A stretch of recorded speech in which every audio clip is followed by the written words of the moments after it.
ഉച്ചരിച്ചിരുന്നാൽ ജന്മജന്മാന്തരാർജിതങ്ങളായിരിക്കുന്ന ദുരിതരാശികൾ യഥാവലെ സംഹൃതങ്ങളായി ചമയും എന്നോ നിശ്ചയമത്രയല്ലോ ആകുന്നത്.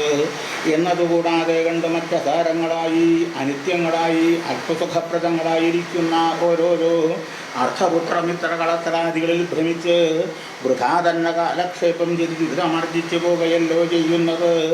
അത് ഈ മനുഷ്യർക്കത്ര കഷ്ടം. മനുഷ്യജന്മം എളുതായിട്ട് ലഭിക്കുന്ന ഒരു വസ്തു എന്നാലായതൊക്കെ വരും കൊള്ളാം. സുഹൃതദുഷ്കൃതങ്ങൾ തുല്യങ്ങളായിരിക്കും സമയത്തെങ്കിലേ മനുഷ്യജന്മത്തിൽ ലഭിപ്പൂ എന്ന ജന്മത്തെ ദൈവഗത്യാ ലഭിച്ച പക്ഷം വ്യർത്ഥമാക്കി കളയാതെ കണ്ടൊരവസരം വരുന്ന സമയത്തെങ്കിൽ ഈശ്വര സേവ ചെയ്ത് ദുരിത നിവൃത്തി ഗതി വരുത്തിക്കുവാനായി കൊണ്ടുവേണമത് എല്ലാ ജനങ്ങളും എല്ലാ സമയത്തെങ്കിലും പ്രയത്നം ചെയ്തു കൊള്ളുവാൻ ആയതത്ര ഇവിടെ ജന്മസാഫല്യമാകുന്നത്. വാസുദേവ വാഹ്പായാൽ അവണ്ണമെല്ലാം ഇരിക്കുന്ന വാസുദേവൻ ഭവാന്മാരെ രക്ഷിക്കട്ടെ. ഭവാന്മാർക്ക് പല പ്രകാരേണയും ഉണ്ടാകുമല്ലോ സങ്കടങ്ങൾ. ആധ്യാത്മികങ്ങളായും അതിഭൗതികങ്ങളായും അതിദൈവികങ്ങളായും ഇങ്ങനെ ബഹുവിധങ്ങളായിരുന്ന സങ്കടങ്ങളെ ആ സകലം തന്നെ യഥാവലെ ദൂരത്തുങ്കൽ കടഞ്ഞ് ഇഹലോകത്തുങ്കൽ സൗഖ്യത്തെയും പരലോകത്തുങ്കലേക്ക് ശ്രേയസ്സായിരിക്കുന്ന മോക്ഷത്തെയും പ്രാപിപ്പിക്കുക ആയതല്ലോ രക്ഷയുടെ പൂർത്തിയാകുന്നത്. എന്നിരിക്കുന്ന രക്ഷയെങ്കിൽ ആരിവിടെ രക്ഷിതാവ് എന്നല്ലേ? വാസുദേവൻ ഭവാന്മാരെ രക്ഷിക്കട്ടെ. വാസുദേവനോ എന്തിനാകുന്നത് ഇത്രവിടെ സംശയിക്കുന്നത്? വൃഷ്ണികുലാലങ്കാരഭൂതനായി വസുദേവപുത്രനായി ഭക്തവത്സലനായിരിക്കുന്ന ഭഗവാൻ ശ്രീകൃഷ്ണനെ തന്നെയാകുന്നത് ഭവാന്മാരുടെ രക്ഷയ്ക്കായി കൊണ്ട് കൽപ്പിച്ചത് ആയതുകൊള്ളാം. നല്ല ശിക്ഷ വഴിപോലെ ബോധിച്ചു. ഇത്ര രക്ഷാസാമർഥ്യമുണ്ടായിട്ട് തന്ത്രിപടിയെപ്പോലെ മറ്റാരും തന്നെ ഇല്ല എങ്കിലും ഔവണ്ണമെല്ലാം ഇരിക്കുന്ന ഭഗവാൻ ശ്രീകൃഷ്ണൻ എന്നല്ലോ പറഞ്ഞത്. ആയത് ഹേതുവായിട്ട് അവസ്ഥാഭേദവും കൂടി കൽപ്പിച്ചിട്ടുണ്ടായിരുന്നു എങ്കിൽ ഉപാസനയ്ക്ക്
ശ്രീകൃഷ്ണന്റെ പരമഭക്തനായ അർജുനൻ സന്യാസവേഷത്തെ അവലംബിച്ച് രൈവതക പർവ്വതത്വങ്ങൾ അധിവസിക്കുന്ന അവസരത്വങ്ങൾ യാദൃച്ഛികമായി ബലരാമൻ സന്യാസവേഷധാരിയായ അർജുനനെ കണ്ട് വിശിഷ്ടനായുടെ സന്യാസിയാണ് എന്നീ വണ്ണം ധരിച്ച് ഭഗവാൻ ശ്രീകൃഷ്ണനോടുകൂടി ആലോചിച്ച് ചാതുർമാസ്യത്തെ നിർവഹിക്കാനായിക്കൊണ്ട് നിശ്ചയിച്ച് കന്യാപുരത്തിങ്കൽ വെച്ച് നിർവഹിക്കാനായിക്കൊണ്ട് ശ്രീകൃഷ്ണൻ്റെ അഭിപ്രായത്തെ അറിഞ്ഞതിൻ്റെ ശേഷം ശ്രീകൃഷ്ണനോട് സന്യാസിയെ കൂട്ടിക്കൊണ്ടുവരാനായി നിർദ്ദേശിച്ചതിൻ്റെ ശേഷം ഭഗവാൻ ശ്രീകൃഷ്ണൻ സന്യാസിയെ കന്യാപുരത്തിങ്കൽ കൂട്ടിക്കൊണ്ടുവന്ന് സഹോദരിയായ സുഭദ്രയോട് സന്യാസിയെ ഭംഗിയായി ശുശ്രൂഷിക്കാനായിക്കൊണ്ട് നിയോഗിപ്പൂതം ചെയ്തു. തദനന്തരമാകട്ടെ യദുവരകന്യാ സാദരമാദായ സോദരാശദേശം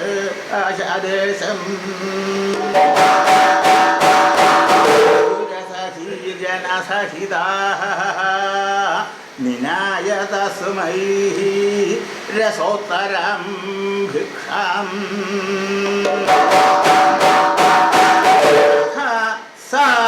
യദുവരകന്യാ. അനന്തരം ആ യദുവരകന്യകയാകട്ടെ അനന്തരം അതിൻ്റെ ശേഷം ഏതിൻ്റെ ശേഷമാണ് എന്നാണെങ്കിൽ ഭഗവാൻ ശ്രീകൃഷ്ണൻ ആ സുഭദ്രയോട് ഇങ്ങനെ നിർദ്ദേശിച്ചോളൂ. തൻ്റെ ജ്യേഷ്ഠനായിട്ടുള്ള ബലരാമന്റെ നിശ്ചയം അനുസരിച്ച് ആ സന്യാസിയെ കന്യാപുരത്തിങ്കലേക്ക് കൂട്ടിക്കൊണ്ടുവന്നു. ബലരാമനാണ് നിശ്ചയിച്ചേക്കണത്. കന്യാപുരത്തിങ്കൽ വെച്ച് സന്യാസിയെ പരിചരിക്കണം, ചാതുർമാസ്യം അവിടെ വെച്ച് നിർവഹിക്കണം എന്ന് നിശ്ചയിച്ചത് ബലരാമനാണ്. ആ ബലരാമനെ നിശ്ചയിച്ച സമയത്തെങ്കിൽ ബലരാമനോട് ഭഗവാൻ അതിൻ്റെ വൈഷമ്യത്തെക്കുറിച്ച് പറഞ്ഞു മനസ്സിലായി. എന്നുണ്ടെങ്കിലും വേണ്ടില്ല, സന്യാസികളുടെ വിശ്വാസം കൊണ്ട് വിശിഷ്ടനായിട്ട് സന്യാസിയാണ് എന്നുള്ള ബോധ്യം കൊണ്ട് ബലരാമൻ ജഹത്തിനെ കന്യാപുരത്തിൽ വെച്ച് തന്നെ വേണം ഇതിനെ ചാതുർമാസ്യം നിർവഹിക്കാൻ എന്ന് പറഞ്ഞതിൻ്റെ ഫലമായിട്ട് ഭഗവാൻ ബലരാമന്റെ നിർദ്ദേശമനുസരിച്ച് കൃഷ്ണ ഒരു കാര്യം ചെയ്യണം, കൃഷ്ണൻ തന്നെ ഈ സന്യാസിയെ കന്യാപുരത്തിൽ കൊണ്ടുപോയി സുഭദ്രയെ പറഞ്ഞേൽപ്പിക്കണം എന്ന് പറഞ്ഞതനുസരിച്ച് ഭഗവാൻ ആ സന്യാസിയെ കൂട്ടിക്കൊണ്ടുവന്നു. കന്യാഗ്രഹത്തിങ്കൽ അവിടെ ഉദ്യാനത്തിങ്കൽ ആഗ്രഹത്തിൽ അവിടെ ഇരുത്തിയതിൻ്റെ ശേഷം സഹോദരിയോട് പറഞ്ഞു, ലേ സുഭദ്രേ, അതിവിശിഷ്ടനായുള്ള സന്യാസിയാണ് വന്നേക്കണത്, അദ്ദേഹത്തിനെ ഭംഗിയായിട്ട് ശുശ്രൂഷിക്കണം എന്ന് ജ്യേഷ്ഠൻ പറഞ്ഞതാണ്. അതുകൊണ്ട് ഭംഗിയായിട്ട് നിർവഹിക്കണം എന്ന് പറഞ്ഞു. അതിൻ്റെ ശേഷം ആ യദുവരകന്യ ആ സുഭദ്ര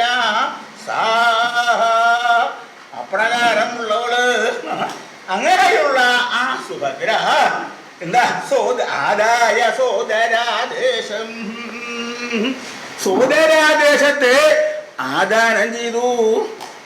സോദരന്റെ ആദേശം, സോദരന്റെ കൽപ്പന തന്നോട് പറഞ്ഞത് കൽപ്പനയായിട്ട് തന്നെയാണ് പറഞ്ഞത്. എന്താ, ജ്യേഷ്ഠൻ കൽപ്പിച്ചേക്കണൂന്നാ, ബലരാമൻ ജ്യേഷ്ഠൻ കൽപ്പിച്ചേക്കണൂന്നാ.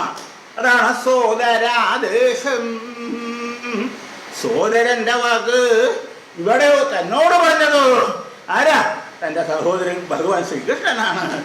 ആ വാക്കിനെ ആദായ സ്വീകരിച്ചു. സ്വീകരിച്ചു എന്ന് പറഞ്ഞാൽ സ്വീകരിക്കാണ്ട് പറ്റില്ലല്ലോ അല്ലേ? പറഞ്ഞാൽ അനുസരിക്കണമല്ലോ. അതുപോലെ വേണ്ടേ? എന്താണെന്ന് വെച്ചാൽ തന്നോട് പറഞ്ഞേക്കണതാരാ? തൻ്റെ അത്യന്തം ഇഷ്ടപ്പെട്ടതായിട്ടുള്ള സഹോദരൻ, ചെറിയ സഹോദരനാണ് തന്നോട് ഇതിനെ ചെയ്യണമെന്ന് പറഞ്ഞേക്കണത്. അത് ആരുടെ വാക്കാണ്? വലിയ ജ്യേഷ്ഠന്റെ കൽപ്പനയാണ്. ചെയ്തോളണം. നിർവഹിക്കേണ്ട നിർത്തിയില്ലല്ലോ, അങ്ങനെ നിർവഹിച്ചു, അങ്ങനെയല്ലേ എന്നാണെങ്കിൽ അങ്ങനെയല്ല. പിന്നെയോ സാദരമാതായ സോദരാദേശം, സാദരമാകും വണ്ണമാണ് സ്വീകരിച്ചത്. എന്താ അത് എന്നാണെങ്കിൽ വേണമെങ്കിൽ സുഭദ്രയ്ക്ക് തോന്നാം, ഇതെന്താ ഇപ്പം എന്നോട് വന്ന് പറയണത്, എൻ്റെ അവസ്ഥ അറിയാലോ എന്താണ് എന്നാണ്, സുഭദ്രയുടെ അവസ്ഥ എന്താണ് എന്നാണെങ്കിൽ ബാല്യകാലം മുതൽക്ക് തന്നെ അർജുനന്റെ ഗുണോത്കർഷങ്ങളെ കേട്ട് ആ അർജുനങ്ങളിൽ പ്രതിപത്തി ഉണ്ടായി. കുട്ടിക്കാലത്ത് തന്നെ ബാല്യകാലത്ത് ഗതൻ കഥ പറയണ കേൾക്കുമ്പോൾ തന്നെ അർജുനന്റെ ഗുണോത്കർഷങ്ങളെ കുറിച്ച് വർണ്ണിക്കണ കേട്ടപ്പോൾ തന്നെ വളരെ വളരെ ആഗ്രഹം തോന്നി. അത് ക്രമത്തിൽ വളർന്നു വന്നു. ബാല്യകാലത്തുണ്ടായതായ അത് അന്ന് കഥ കേൾക്കാനുള്ളൊരു താല്പര്യം ഉണ്ടായിരുന്നുള്ളൂ, കഥ കേൾക്കാനുള്ളതുള്ളൂ.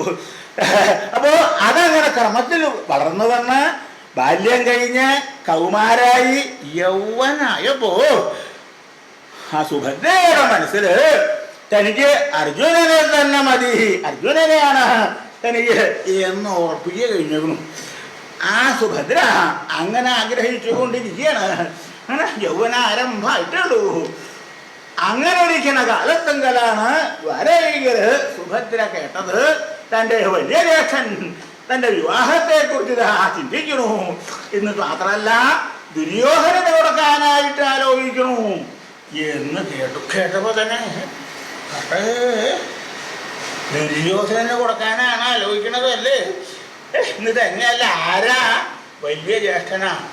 വലിയ ജ്യേഷ്ഠൻ എന്തെങ്കിലും ഒന്ന് നിശ്ചയിച്ചാൽ പിന്നെ അതിന് മാറ്റമില്ല, അതിനെതിര് പറയാനായിട്ട് ആരുമില്ല, പറയണത് പോലെയാ. അപ്പോ അങ്ങനെ തന്നെയാവൂ.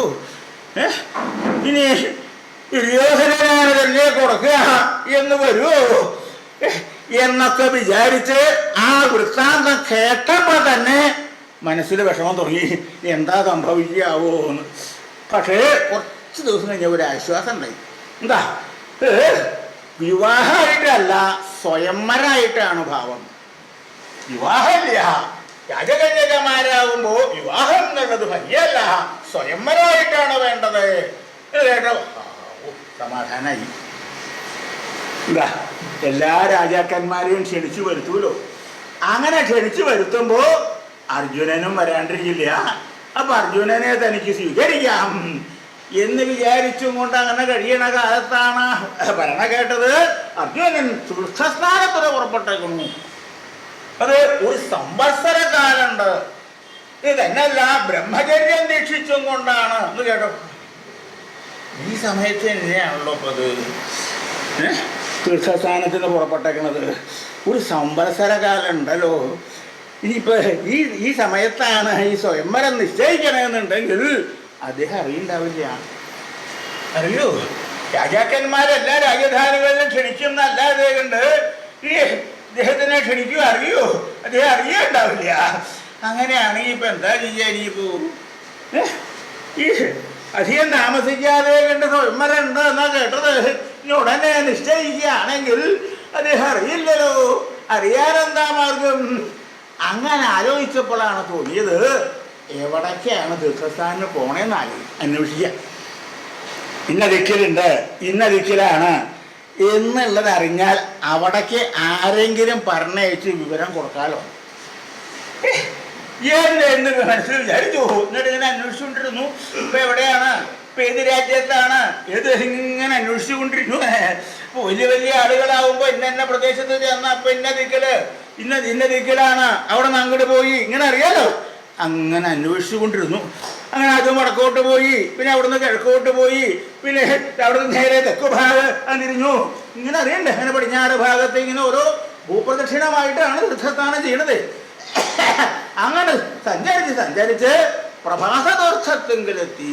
അവിടെ എത്തി കഴിഞ്ഞു. വളരെ വലിയല്ലേ, ദ്വാരകയുടെ അടുത്ത് തന്നെയാ പ്രഭാസതീർത്ഥേ. അത്രയായപ്പോ പ്രഭാസതീർത്ഥത്തിലെത്തിയാൽ ഏതായാലും ദ്വാരകയിൽ വരാണ്ടിരിക്കില്ല, ഇങ്ങോട്ട് വരും. എന്താ വെച്ചാൽ അദ്ദേഹത്തിന് ഭഗവാൻ സഹോദരൻ അദ്ദേഹമായിട്ട് നല്ല പ്രതിപത്തിയാണ്. വന്ന് കാണാതെ കണ്ടിരിക്കില്ല. ഇവിടെ വന്ന് കാണും. ഇവിടെ വരും, ദ്വാരകയിൽ വരും, ഇവിടെ വരും എന്ന് വിചാരിച്ചുകൊണ്ട് അങ്ങനെ കഴിഞ്ഞു. പക്ഷേ പ്രഭാത തീർത്ഥത്തിൽ വന്നു, സ്നാനം ചെയ്തു, അത്രേ അറിയാം. അത് കഴിഞ്ഞപ്പോ പിന്നെ എങ്ങടാ പോയി? ദ്വാരകയിലേക്ക് വന്നിട്ടില്ല. പിന്നെ അങ്ങോട്ട് പോയി അന്വേഷിച്ചപ്പോ പിന്നെ കണ്ടോരില്ല. അവിടെ വരെ അറിയണവരുണ്ട്. പ്രഭാത തീർത്ഥത്തിലെത്തിയപ്പോ പിന്നെ എവിടേക്കാണ് പോയത് ഇഷ്ടമില്ല. അങ്ങനെ വന്നപ്പോ അന്വേഷിച്ചു, എങ്ങടാ പോയോ? മടങ്ങിപ്പോയോ? നീ ഇവിടുന്ന് ഇന്ദ്രപ്രസ്ഥത്തിലേക്ക് എന്നെ പോയോ? അറിയില്ലല്ലോ. അന്വേഷിച്ചപ്പോ ഒന്നും ആർക്കും അറിയില്ല, എവിടേക്കാ പോയെന്നും അറിയില്ല. അവിടെ വരെയല്ല അറിയുള്ളൂ. അങ്ങനെ വന്നപ്പോ കട്ടേ ഇനി എവിടേക്കാ പോയതാവോ, എന്താ സംഭവിക്കാവോ, എങ്ങനെയാണാവോ എന്ന് വിചാരിച്ച് എന്തെന്നില്ലാതെ കണ്ട് ദുഃഖിച്ചുകൊണ്ടിരിക്കുകയാണ് താനെ. ഇദ്ദേഹത്തിന്റെ വർത്തമാനമൊന്നും അറിയാത്തത് കൊണ്ട് ഒന്നും ആരും പറയില്ല. ചോദിക്കണവരൊക്കെ പ്രഭാത തീർത്ഥത്തെങ്കിലെത്തി എന്നുള്ളത് മാത്രമേ പറയുള്ളൂ. പിന്നെ എങ്ങടാ പോയ നിശ്ചയില്ല എന്നാണ്. അങ്ങനെ വന്ന് അതീവ ദുഃഖിതയായിട്ടിരിക്കണു. പക്ഷേ ഇനി എന്താ സംഭവിക്കാവോ? സഖിമാരെ ഓരോന്ന് പറഞ്ഞ് സമാധാനിപ്പിച്ചും കൊണ്ട് അങ്ങനെയാണ് ദിവസങ്ങൾ ഇങ്ങനെ കഴിഞ്ഞു പോണത്. അങ്ങനെ അതീവ ക്ഷീണിതയായിട്ടാണ്. ഒന്നിലും താല്പര്യമില്ല, ആഹാരം കഴിക്കാനും താല്പര്യമില്ല, കുളിക്ക് കൃത്യമായിട്ട് അലങ്കരിക്ക് ഒന്നിനുമില്ല. ഇങ്ങനെ ദിവസങ്ങൾ അങ്ങനെ കഴിഞ്ഞ് കൂടണമെന്ന് മാത്രമേ ഉള്ളൂ. അങ്ങനെയാണ് തൻ്റെ അവസ്ഥ. ഇങ്ങനെ വിവശയായിട്ടുള്ള തന്നോട് ഈ ഒരു കാര്യം പറയേ, ഒരാളെ പരിചരിക്കുക എന്ന് പറഞ്ഞാൽ എളുപ്പമായിട്ടുള്ള കാര്യമാണോ? താൻ തന്ന വിവശയാണ്, എന്നോട് ഇങ്ങനെ ഒരു കാര്യം ആ ജ്യേഷ്ഠം പറയണമല്ലോ. അദ്ദേഹത്തെ ഇങ്ങനെ എന്താണ് ഇങ്ങനെ പറയണത്?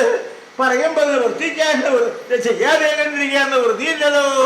പക്ഷേ എന്താ ചെയ്യാ? അപ്പോ നിവൃത്തിയില്ല. ജ്യേഷ്ഠം പറഞ്ഞപ്പോ അതനുസരിക്കാതെ കണ്ട് നിവൃത്തിയില്ല എന്ന് വിചാരിച്ച് പ്രവർത്തിക്കണതല്ലേ പോ, അല്ലേ? സുഭദ്രയ്ക്ക് ഇങ്ങനെയല്ല തോന്നേ, ഇങ്ങനെ വേണ്ടി വരണമല്ലോ അല്ലേ? എന്നാ അങ്ങനെയല്ല. എന്നത് സാദരമാതായ സോദരാദേശം. ആ സഹോദരന്റെ കൽപ്പന സാദരമാകും വണ്ണം സ്വീകരിച്ചു. ആദരവോട് കൂടിയിട്ട് ബഹുമാനത്തോടു കൂടിയാണ് സ്വീകരിച്ചത്. എന്താ അദ്ദേഹം പറഞ്ഞത്? അതിവിശിഷ്ടനായുള്ള സന്യാസിയാണ്, അദ്ദേഹത്തിനെ ഭംഗിയായിട്ട് ശുശ്രൂഷിക്കണം. അങ്ങനെ ശുശ്രൂഷിച്ചു കഴിഞ്ഞാൽ ഈ ചാതുർമാസം ഭംഗിയായിട്ട് നിർവഹിച്ചാൽ ഈ വംശത്തിന് അഭിവൃദ്ധി ഉണ്ടാവും, അല്ലേ? നിനക്കും അഭിവൃദ്ധി ഉണ്ടാവും എന്നല്ല പറഞ്ഞതല്ലേ? അപ്പോൾ അങ്ങനെ പറഞ്ഞപ്പോ താൻ തന്നെ ചെയ്യണം. താനൊരു പ്രവൃത്തി ചെയ്തിട്ട് അതിൻ്റെ ഫലമായിട്ട് ഈ വംശത്തിലുള്ളവർക്കൊക്കെ അഭിവൃദ്ധി ഉണ്ടാവുക, തനിക്ക് ശ്രേയസ് ഉണ്ടാവുക. വേണ്ടേ? താൻ തന്നെ ചെയ്യണ്ടേ? താൻ തന്നെയാണ് നിർവഹിക്കേണ്ടത്, മറ്റാരുമല്ല, ദ്വാരകയിലുള്ള ആരുമല്ല, താൻ തന്നെയാണ് വേണ്ടത് എന്നാണ് സുഭദ്രയ്ക്ക് തോന്നിയത്. അതാണ് സാദരമാതായ. വളരെ വളരെ വളരെ ആദരവോട് കൂടിയിട്ട്.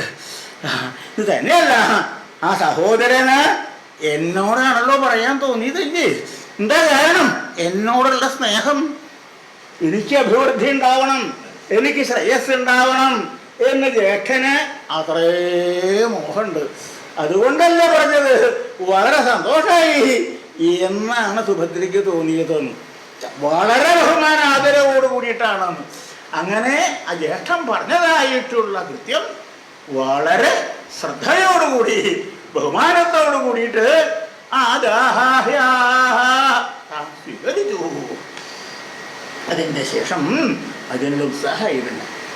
അതുവരെയൊക്കെ അമ്മ ക്ഷീണിതയായി അലസയായി ഒന്നിനും താല്പര്യമില്ലാതെ കണ്ട് അങ്ങനെ കഴിഞ്ഞിരുന്നതാ.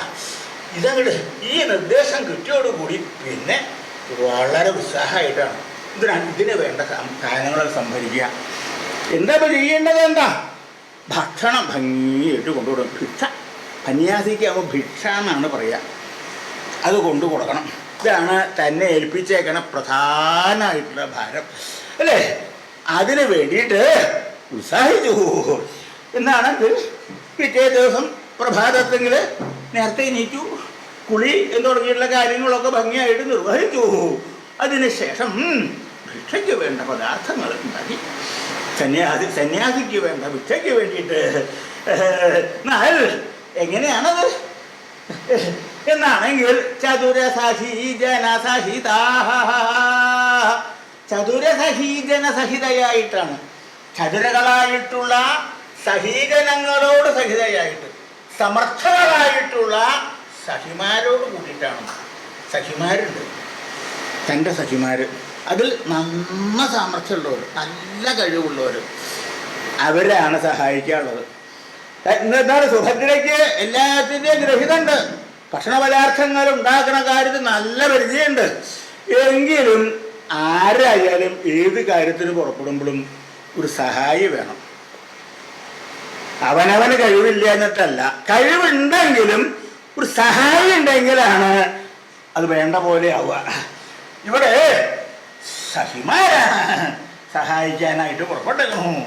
ഈ സന്യാസിക്കുള്ള ഭക്ഷണമാണ്, സാധാരണ ലൗകികന്മാർക്കുള്ള ഭക്ഷണമല്ല. സന്യാസിക്കാവുമ്പോൾ ഇന്ന തരത്തിലുള്ള ഭക്ഷണം വേണമെന്നുണ്ട്. എങ്ങനെയാ ഇതാണ് എന്നാണ് വളരെ സാത്വികമായിട്ടുള്ള ഭക്ഷണം. അല്ലാതെ കണ്ട് രജോ ഗുണമായിട്ടുള്ളതോ തമോ ഗുണമായിട്ടുള്ള ആഹാരമല്ല, സാത്വികമായിട്ടുള്ള ആഹാരമാണ് സന്യാസിക്ക് വേണ്ടത്. എന്താ അത്? സത്വഗുണപ്രധാനിയാണ്. ഈ ആഹാരത്തിനെ ആശ്രയിച്ചും കൊണ്ടാണ് ആരുടെ ആയാലും വേണ്ടില്ല മനോവ്യാപാരം ഉണ്ടാവുക. അതുകൊണ്ടാണ് ആഹാരം ഇന്ന ആളിൽ ഇന്ന തരത്തിലേ കഴിക്കാവൂ, ഇന്നതേ കഴിക്കാവൂ, ഇന്നത് കഴിക്കരുത് നിശ്ചയിച്ചത്. എന്തിനാണ്? അത് മനസ്സ് നന്നാവാനാ. അല്ലാതെ കണ്ട് മറ്റു തരത്തിലുള്ള ആഹാരം കഴിച്ചാൽ അതിൻ്റെ ഫലമായിട്ട് മനസ്സിൽ പല തരത്തിലുള്ള ദോഷങ്ങളുണ്ടാവും. അത് കൂടാണ്ടിരിക്കാൻ വേണ്ടിയിട്ടാണ് ചതുർവിധമായിട്ടുള്ള ആഹാരം വേണം. സാത്വികമായിട്ട് ഇന്നത് വയ്യ, ഇന്നതേ ആവാവൂ, ഇന്ന തരത്തിൽ വേണം എന്നും വളരെ നിർബന്ധമുണ്ട്.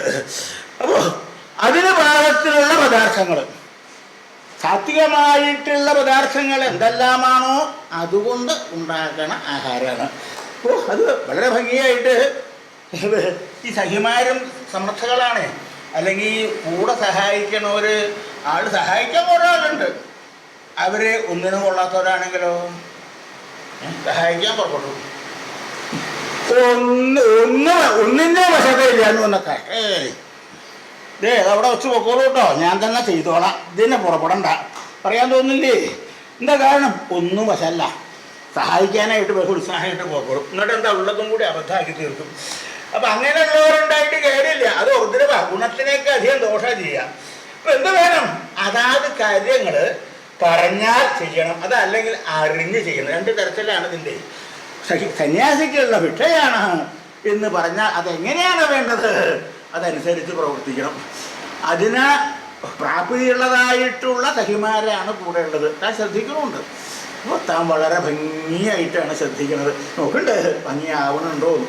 തൻ്റെ കാരണം നല്ല ഭക്ഷണമാവണം, സന്യാസിക്ക് സന്തോഷമാവണം വേണ്ടേ? അപ്പം അവനവൻ തന്നെ ശ്രദ്ധിക്കുന്നുണ്ട് ഭംഗിയാവാൻ വേണ്ടിയിട്ട്, വളരെ ഭംഗിയാവാൻ. അങ്ങനെ വളരെ ഭംഗിയാക്കി വളരെ ശ്രദ്ധിച്ചും കൊണ്ട് ആഹാര പദാർത്ഥങ്ങൾ ഓരോന്നുണ്ടാക്കി ഓരോന്നായിട്ട് നേരത്തെ തന്നെ ഉണ്ടാക്കി തീർത്തു. ഇത് കാരണം സന്യാസിയുടെ ഭക്ഷണത്തിന് സമയമുണ്ട്. ആ നേരത്ത് ഭക്ഷണം കഴിക്കണം എന്നാണ്, അല്ലാണ്ട് എപ്പോഴെങ്കിലും കഴിച്ചാൽ പോരാ. സാധാരണ ലൗകികന്മാർക്ക് ഇപ്പോൾ ഇന്ന നേരത്ത് കഴിക്കാമെന്നില്ല, എപ്പോഴെങ്കിലും കഴിച്ചാൽ മതി അല്ലേ? അങ്ങനെ വന്നാൽ എന്താ അതിൻ്റെ ദോഷം? മനസ്സിനും ദോഷമാണ്, ശരീരത്തിനും ദോഷമാണ്. ഈ ആഹാരം കഴിക്കുന്നത് എന്തിനു വേണ്ടിയില്ല? സാധാരണ കഴിച്ചാൽ ശരീരത്തിന് വേണ്ടിയിട്ടാണ് അല്ലേ? ശരീരത്തിന് വേണ്ടി മാത്രമല്ല, പിന്നെന്താ? ആ ആഹാരം കഴിച്ചാൽ അതിൻ്റെ ഫലമായിട്ട് മനസ്സും നന്നാവാണ്ട്. അതാണ് ഈ പഞ്ചല്ലാത്ത ആഹാരം കഴിച്ചിട്ടാണ് പല ആളുകൾക്കും പല കൊള്ളരുതായ്മയും കാട്ടാൻ തോന്നുന്നത് ഇല്ലേ? വെള്ളദിക്കലും പലതും കേൾക്കാനില്ലേ? അങ്ങനെ ചെയ്തു ഇങ്ങനെ ചെയ്തു എന്നും പറഞ്ഞാൽ കാണില്ലേ? എന്താ കാരണം? അത്ര ക്രൂരന്മാരായിട്ട് തീരും. മറ്റുള്ളവർ ദണ്ഡിക്കണ കാണുമ്പോൾ സന്തോഷിക്കണ ആളില്ലേ? എന്താ കാരണം? തമോ ഗുണമായിട്ടുള്ള ആഹാരം അനുഭവിക്കണതിൻ്റെ ഫലം അത്. കൊള്ളരുതാത്ത ആഹാരം, തമോ ഗുണമായിട്ടുള്ള അതിലും ദുഷിച്ച ആഹാരം അല്ലേ? അങ്ങനെയുള്ള ആഹാരങ്ങൾ അനുഭവിച്ച് കഴിയുമ്പോഴാണ് മനസ്സ് അതിക്രൂരമായിട്ട് തീരുക. എന്നിട്ട് മറ്റുള്ളവർ ദണ്ഡിക്കണ കാണുമ്പോൾ ഇങ്ങനെ സന്തോഷിക്കുക ഇല്ലേ? അങ്ങനെയല്ല വേണ്ടത്. സാത്വികമായിട്ട് ആഹാരം കഴിക്കുമ്പോഴാണ് മനസ്സിന് ഈ നല്ല ഗുണം ഉണ്ടാവുക. അപ്പോൾ അതിന് പാകത്തിനുള്ള ആഹാരം വളരെ ഭംഗിയായിട്ട് ഉണ്ടാക്കി ഇങ്ങനെ അങ്ങനെ. എന്നിട്ട് അതിന് വേണ്ട ഭക്ഷണ പദാർത്ഥങ്ങൾ ഉണ്ടാക്കി. എന്നിട്ടോ നിനായ തസ്മൈ ഭിക്ഷാം, അദ്ദേഹത്തിനായിക്കൊണ്ട് ഭിക്ഷയെ നയിച്ചു. ഭക്ഷണപദാർത്ഥങ്ങൾ ഉണ്ടാക്കി കഴിഞ്ഞാൽ കൊണ്ടുപോകണത് എങ്ങനെ വേണം? നല്ല ഭംഗിയുള്ള പാത്രത്തിൽ വേണം കൊണ്ടുപോകാൻ. അല്ലാണ്ട് പാകം ചെയ്ത പാത്രത്തിൽ അങ്ങോട്ട് കൊണ്ടുപോകുക അത് പതിവില്ല. അധാരം അതുകൊണ്ടോ ഒരാൾക്ക് കൊടുക്കാനായിട്ട് പോവുക. അതെങ്ങനെ? ഏത് പാത്രത്തിലാണോ വെച്ചത് ആ പാത്രം കൊണ്ട് അങ്ങോട്ട് പോവുക. അങ്ങനെ വയ്യ. അതിനെന്ത് വേണം? അതിന് ഭംഗിയുള്ള പാത്രം വേണം, കുറച്ചും കൂടി ഭംഗിയുള്ളത്. അങ്ങനെയുള്ള പാത്രത്തിലാക്കിയിട്ടാണ് കൊണ്ടുപോവുക. എന്നിട്ട് പിന്നെ എന്താ എങ്ങനെയാണോ കൊണ്ടുപോകാനാണെങ്കിൽ അത് ആരാണോ ആ ആള് തന്നെ കൊണ്ടുപോകണം. സാധാരണ ആരെങ്കിലും ഏൽപ്പിച്ചാൽ എന്താ ഉണ്ടാവുക? ഭക്ഷണം കൊണ്ടുതരണം എന്ന് പറഞ്ഞാൽ ഏൽപ്പിച്ചാൽ എന്താ ഉണ്ടാവുക? ഒരാളുണ്ടാക്കും, വേറൊരാൾ കൊണ്ടു കൊടുക്കും, അല്ലേ? അല്ലാണ്ട് ഈ ഭക്ഷണം പാകം ചെയ്യുന്ന ആൾ കൊണ്ടു കൊടുക്കലുണ്ടോ? ആരെങ്കിലും ഒരാളെ കൊണ്ടു കൊടുക്കുക, അല്ലേ? ഈ കൊണ്ടുവരുന്ന ആളെ കാണുമ്പോൾ തന്നെ ഭക്ഷണം കഴിക്കേണ്ട തോന്നും. അങ്ങനത്തെ ചില ആളുകളാണ് കൊണ്ടുവരിക, അല്ലേ? ഈ കൊണ്ടുവന്നാലോ കൊണ്ടുവന്നതാ തന്നു കഴിഞ്ഞ് നോക്കുമ്പോൾ ഇത് കഴിക്കാൻ കൊള്ളണതാണോ നിശ്ചയില്ല. അപ്പം അവൻ്റെയും വിചാരത്തിലോ വേണമെങ്കിൽ കഴിച്ചോളൂ, കേട്ടെങ്കിൽ വേണ്ട, അത്രേ ഉള്ളൂ. കഴിക്കണം എന്ന് അവർക്ക് നിർബന്ധമില്ല, അല്ലേ? ഈ കഴിക്കണവനെ നിർബന്ധമുള്ളൂ അവന്. അപ്പം അതിന് ഭാഗത്ത് നിന്ന് വല്ലതും കൊണ്ടു കൊടുക്കുക, അങ്ങനെ അല്ലേ? ഇത് അങ്ങനെയല്ലാണ്. എന്താ ഈ സുഭദ്രയെ ഏൽപ്പിച്ചപ്പോൾ സുഭദ്ര തന്നെ കൊണ്ടുപോകണം. അല്ലാതെ ഉണ്ട് മറ്റു ദഹിമാരൊക്കെ ഇല്ലേ, എടി ഇതവന് കൊണ്ടു കൊടുക്കുക കേട്ടോ എന്ന് പറഞ്ഞ ആരെങ്കിലും കയ്യിൽ കൊടുത്തേക്കലല്ല, സുഭദ്ര തന്നെ. ആ സുഭദ്ര തന്നെ തസ്മൈ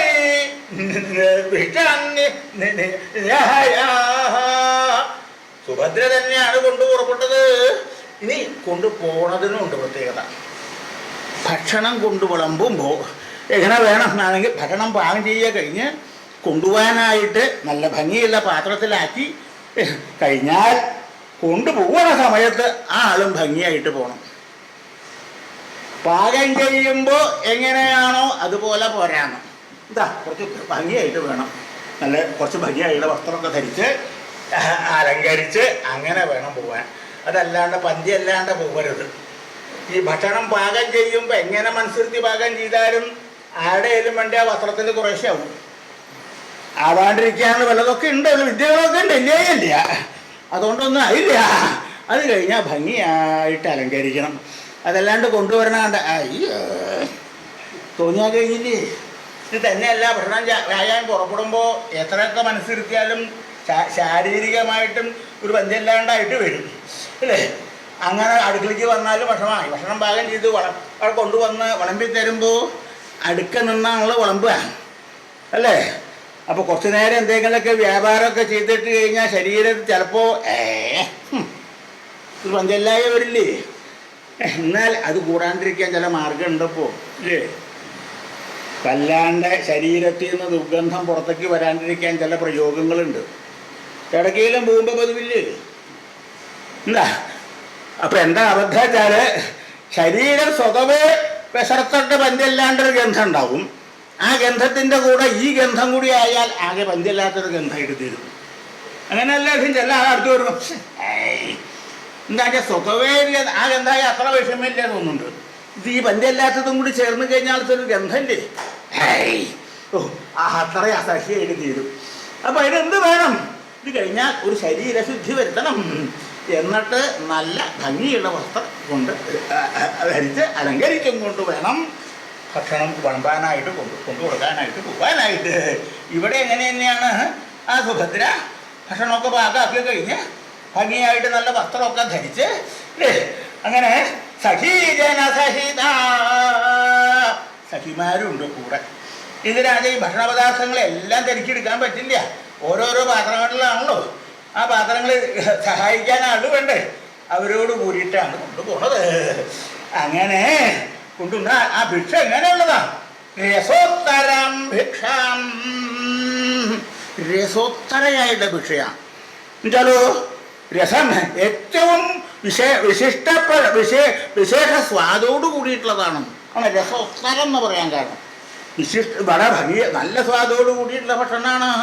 ഇതാണ് രസോത്തരം. വളരെ ശ്രദ്ധിച്ച് ഭംഗിയായിട്ട് വേണ്ടതുപോലെ ഉണ്ടാക്കിയേക്കണു. അങ്ങനെ അതിസ്വാദോട് കൂടിയിട്ടുള്ളതാണ് ഭക്ഷണം എന്ന് മാത്രമല്ല, സന്യാസിയെ സംബന്ധിച്ചിടത്തോളം രസോത്തരം രസോത്തരയാണ്. എന്നാൽ സാത്വികമായിട്ടുള്ള ആഹാരമാണല്ലോ. മറ്റത് രസങ്ങൾ, സാധാരണ ആഹാരത്തിൻ്റെ രസങ്ങൾ ഷഡ്രസങ്ങളാണ്.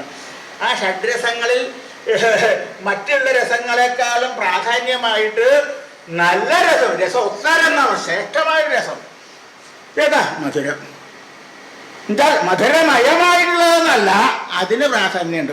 അതല്ലാതെ കണ്ട് മറ്റുള്ള രസങ്ങളില്ലേ, പുളി, എരിവ് തുടങ്ങിയിട്ടുള്ളത്, അതിനത്ര പ്രാധാന്യം കൊടുക്കാത്തത്. അങ്ങനെ വരുമ്പോൾ രസോത്തരം അതിസ്വാദോട് കൂടിയിട്ടുള്ളത് അങ്ങനെയുള്ള ഭക്ഷണമാണ് എന്ന് മാത്രമല്ല, രസോത്തരം രസങ്ങളിൽ ശ്രേഷ്ഠമായിട്ടുള്ളതാണ്. ഏതാ പ്രധാനപ്പെട്ട രസം? ഏത് രസ എന്ന് പറഞ്ഞാൽ ശൃംഗാരം. ഏറ്റവും പ്രധാനപ്പെട്ട രസം ശൃംഗാരമാണ്. അങ്ങനെയുള്ള ആണ് ആ സന്യാസിയെ സംബന്ധിച്ചിടത്തോളം രസോത്തരം ശൃംഗാരരസപ്രധാനമായിട്ടുള്ളതാണ്. എന്നാൽ ആ സുഭദ്ര നന്നായി അലങ്കരിച്ച് സഖിമാരോടുകൂടി വരുന്നു. അതാണ് പറയാനുള്ള കാരണം. അങ്ങനെയുള്ള ആ ഭിക്ഷയെ തസ്മൈ നിനായ ആ സന്യാസിക്കായിക്കൊണ്ട് മരിച്ചു. സുഭദ്ര ഈ സഖിമാരോടുകൂടി ഈ ഭക്ഷണ പദാർത്ഥങ്ങളും കൊണ്ട് അവർക്ക് പുറപ്പെട്ടു. ആ സമയത്തെങ്കിൽ സന്യാസിയുടെ സ്ഥിതി ഉണ്ടല്ലോ ഇവിടെ ആ കന്യാഗ്രഹത്തിൽ എവിടെ ഇരിക്കണേ എവിടെയാണെന്ന് വെച്ചാൽ അവിടെ തൻ്റെ നിത്യകർമ്മങ്ങളൊക്കെ കഴിഞ്ഞ് സാധാരണ സന്യാസി എന്നുള്ള നിലയ്ക്കാണല്ലോ ഇരിക്കണതല്ലേ. അങ്ങനെ ഇരിക്കുമ്പോൾ തൻ്റെ യോഗാഭ്യാസാദികളൊക്കെ കഴിഞ്ഞ് അല്ലാണ്ട് അവിടെ ഇങ്ങനെ ഇരിക്കുമ്പോൾ ഭക്ഷണം കൊണ്ടുവന്നിട്ട് വേണം ഭിക്ഷയ്ക്ക് അല്ലേ, അങ്ങനെ കാത്തു കൊണ്ടിരിക്കണോ. അങ്ങനെ ഇരിക്കണ സമയത്തെങ്കിൽ ഈ സുഭദ്ര ഈ പദാർത്ഥങ്ങളും കൊണ്ട് അങ്ങോട്ട് പുറപ്പെട്ടപ്പോൾ സന്യാസിയുടെ സ്ഥിതി എന്താ ഇവിടെ നിന്നാണെങ്കിൽ താമായാന്തിം സവിധം അതിരമ്യംഗ പീയൂഷധാരാം കൈഷാർത്താഭ്യാം തുനിതരം അഭിവൻ ഈക്ഷണാഭ്യാം തൃപിംഭേജേ ഭേജേ നിതരാം തഥ അന്നജാതം തസ്യ പ്രീത്യൈ സമജനി പുനഃ തകരാംഭോജ സംഗൽ. ആ സന്യാസി അവിടെ ഇങ്ങനെ ഇരിക്കണല്ലോ അല്ലേ. ആ സമയത്തെങ്കിൽ ആ സുഭദ്രയെ അകലേന്ന് തന്നെ കാണാറായി. ആ ഗൃഹത്തിൽ നിന്ന് ഇറങ്ങി തൻ്റെ ഈ പ്രദേശത്തെങ്കിലേക്ക്, ഉദ്യാനത്തെങ്കിലേക്ക്, ആഗ്രഹത്തിൻ്റെ അടുക്കളയ്ക്ക് ഇങ്ങനെ വരുന്നല്ലോ. ആ വരണ സമയത്തെങ്കിൽ താമായാന്തിയും ആയാന്തിയായിട്ടുള്ളവള് ആയാനം ചെയ്യണു, ഇത് വന്നുകൊണ്ടിരിക്കണു അല്ലേ. എവിടെ? സവിധമായാന്തി അടുക്കളയ്ക്ക്, തൻ്റെ അടുക്കളയ്ക്ക് ഇങ്ങനെ വരിക, അങ്ങോട്ട് വരിക. ആ വരണതായിട്ടുള്ള സുഭദ്രയെ കണ്ടു എന്നാണോ പറയുക? നല്ലത് കണ്ടു എന്നല്ല. പിന്നെയോ ആബിബനായി. എന്താ ആബിബൻ എന്ന് പറഞ്ഞാൽ പാനം ചെയ്തു തുടങ്ങിയിരുന്നു. പാനം ചെയ്യാന്ന് പറഞ്ഞാൽ പാനം ചെയ്യാന്ന് പറഞ്ഞാൽ കുടിക്കുക. അപ്പൊ സുഭദ്രയെ കണ്ടു എന്നല്ല, ആബിബൻ പാനം ചെയ്തു തുടങ്ങി. പാനം ചെയ്യേ, കുടിക്കേ. ഒരാളെയൊക്കെ കുടിക്കാൻ പറ്റുമോ? ഇത് സുഭദ്രയല്ലേ, എങ്ങനെ കുടിച്ചു തുടങ്ങി? ആ ബീബൻ കുടിച്ചും കൊണ്ട് വശായിന്ന്. എങ്ങനെ കുടിക്കുക ചെന്ത? ഈ കുടിയുടെ പ്രകൃതി ഇപ്പം ആരോടും പറയാനില്ല, എല്ലാവർക്കും അറിയണതല്ലേ അല്ലേ. കുടി എങ്ങനെയാണ് ചോദിക്കേണ്ട. പല സാധനങ്ങളും കുടിക്കുന്നത് പല പ്രകാരമാണ്. ഒന്നുപോലെയല്ലല്ലോ ഒന്ന് അല്ലേ. നല്ലോണം കുടിക്കണോട് ചോദിച്ചാൽ അറിയാം ഓരോ സാധനങ്ങൾ എങ്ങനെയൊക്കെയാണ് കുടിക്കുക എന്നുള്ളത്, അല്ലേ? ഇതിപ്പോൾ ഒരാളെയാണ് കുടിക്കണത്, താമീപൻ അവളെ, അല്ലേ? ഒരുത്തി അങ്ങോട്ട് കുടിക്കേ സാധ്യമാവോ? ആളുകളൊക്കെ കുടിക്കാൻ പറ്റിയ ഇങ്ങനെ കുടിക്കാത്ത എന്താ ഒരു പാത്രമെടുത്ത് അങ്ങോട്ട് കുടിക്കുക, അതല്ലേ കുടിക്കല്, അല്ലേ? അങ്ങനല്ലേ? ഇത് എങ്ങനെ കുടിക്കണു? സാധ്യമാവണത് എങ്ങനെയാ ആണ് ഈ മാറ്റേണ്ടത്. സാധാരണ കുടിക്കണത് എങ്ങനെയാണ്? കുടിക്കുക എന്ന് പറഞ്ഞാൽ അങ്ങനെ ആർദ്രമായിട്ടുള്ള വസ്തുവാണ് കുടിക്കുക, അല്ലേ? അങ്ങനെയല്ല കുടിക്കുക, അല്ലേ? അത് കുടിക്കാനായിട്ടത് പാത്രത്തിലാക്കി ആ പാത്രത്തിൽ കൊണ്ടാണ് കുടിക്കും, അങ്ങനെയല്ലേ? ഇവിടെയോ വായയിലേക്ക് ഒഴിച്ച് അങ്ങനെയല്ലേ? അതെ, ഇവിടെ അങ്ങനെയല്ല. പിന്നെ അങ്ങനെയല്ല കുടിക്കണത് എങ്ങനെ? ഈക്ഷണങ്ങളെ കൊണ്ടാണ്, കണ്ണോണ്ടാണ് കുടിക്കണത്, കണ്ണുകളെ കൊണ്ട്. അപ്പൊ കുറേ കൂടി കേമായി. ആദ്യം കുടിക്കുക എന്ന് പറഞ്ഞപ്പോൾ ഒരു സംശയം ഉണ്ടായിരുന്നുള്ളൂ. ഇപ്പൊ എന്ത് പറ്റി? കണ്ണുകളെ കൊണ്ട് കുടിക്കണമെന്ന്. കണ്ണുകൊണ്ട് കുടി തുടങ്ങിയിട്ടുണ്ടോ? കുടി ധാരാളം ഉണ്ടെന്ന് പറഞ്ഞേക്കാണ്ട് കൂടിയാണ് വരണതെന്ന് ആള് പറയുന്നുണ്ട്, അല്ലേ? കണ്ണുകൊണ്ട് തുടങ്ങിയ കുടി. കാലം മാറിയപ്പോൾ പലതും മാറിയുണ്ടാവും ചിലപ്പോഴേ. കണ്ണുകൊണ്ടൊക്കെ കുടിക്കന്നെ ഇന്നതുകൊണ്ടൊന്നുമില്ല. മുമ്പ് ബ്രഹ്മാവോട്ട് നിശ്ചയിച്ചിട്ടുണ്ട് ഇന്ന ഭാഗം ഇന്നതിന് ഇന്നത് എന്നുള്ളത്, അല്ലേ? കണ്ണുകൊണ്ട് കാണുക, മൂക്കുകൊണ്ട് ഘ്രാണിക്കുക, ചെവി കൊണ്ട് കേൾക്കുക, ഇങ്ങനെ ഓരോന്നിനും ഓരോ നിശ്ചയിച്ചേക്കണത്. ഇതൊക്കെ മാറിയപ്പോ ഒക്കെ പണ്ട് നിശ്ചയിച്ചൊക്കെ മാറ്റേണ്ട കാലമായി എന്ന് പറഞ്ഞു കൊടുക്കുന്നുണ്ട്. ഇപ്പോൾ ആരെങ്കിലും ഈ വകയൊന്നും മാറിയിട്ടില്ലേ? മറ്റു പലതും മാറ്റണം എന്ന് പറയുന്നുണ്ട്, ഇല്ലേ? ആ നിയമമൊക്കെ മാറ്റിയപ്പോ ഏത് നിയമം? ഈ നിയമങ്ങൾ പലതും മാറ്റുന്നുണ്ട്. ഇങ്ങനെയുള്ള നിയമം മാറ്റുന്നുണ്ടോ? കണ്ണുകൊണ്ട് കുടിക്കുക. ആദ്യമായിട്ട് കണ്ണുകൊണ്ട് കുടിക്കുകയാണ്. ആരെങ്കിലും കേട്ടോ? ആരും പറയാത്തതാ കണ്ണുകൊണ്ട് കുടിക്കുക എന്നുള്ളത്. അത് ചെറിയ കണ്ണുണ്ടെങ്കിൽ എന്താ കണ്ണ് വല്ലാണ്ടിരിക്കണ്ടല്ലോ. ഇതെന്തത് എന്താ ഇപ്പൊ ഇത് കണ്ണുകൊണ്ടാണ് കുടിക്കാറ്. കണ്ണൊക്കെ തന്നെ വല്ലാണ്ട് വലുതായിട്ട് കണ്ടു കഴിഞ്ഞാൽ കണ്ണുകൊണ്ട് കുടിക്കാന്ന് ഇതാരും പറയാറില്ല. എന്താണോ ബ്രഹ്മാവ് നിശ്ചയിച്ചിരിക്കുന്നത് അതിനൊരു മാറ്റവും വന്നിട്ടില്ല. കണ്ണുകൊണ്ട് കാണുന്നേ ഉള്ളൂ. ആ കുടിക്കണത് എങ്ങനെയാണ്? അതും വിശേഷമുണ്ട്. എങ്ങനെയത് എന്നാണ്? കരിഷാർത്ഥകളാണ്. എന്തോ കരിഷം കൊണ്ട് ദാഹം കൊണ്ട് പരവശങ്ങളാണ്.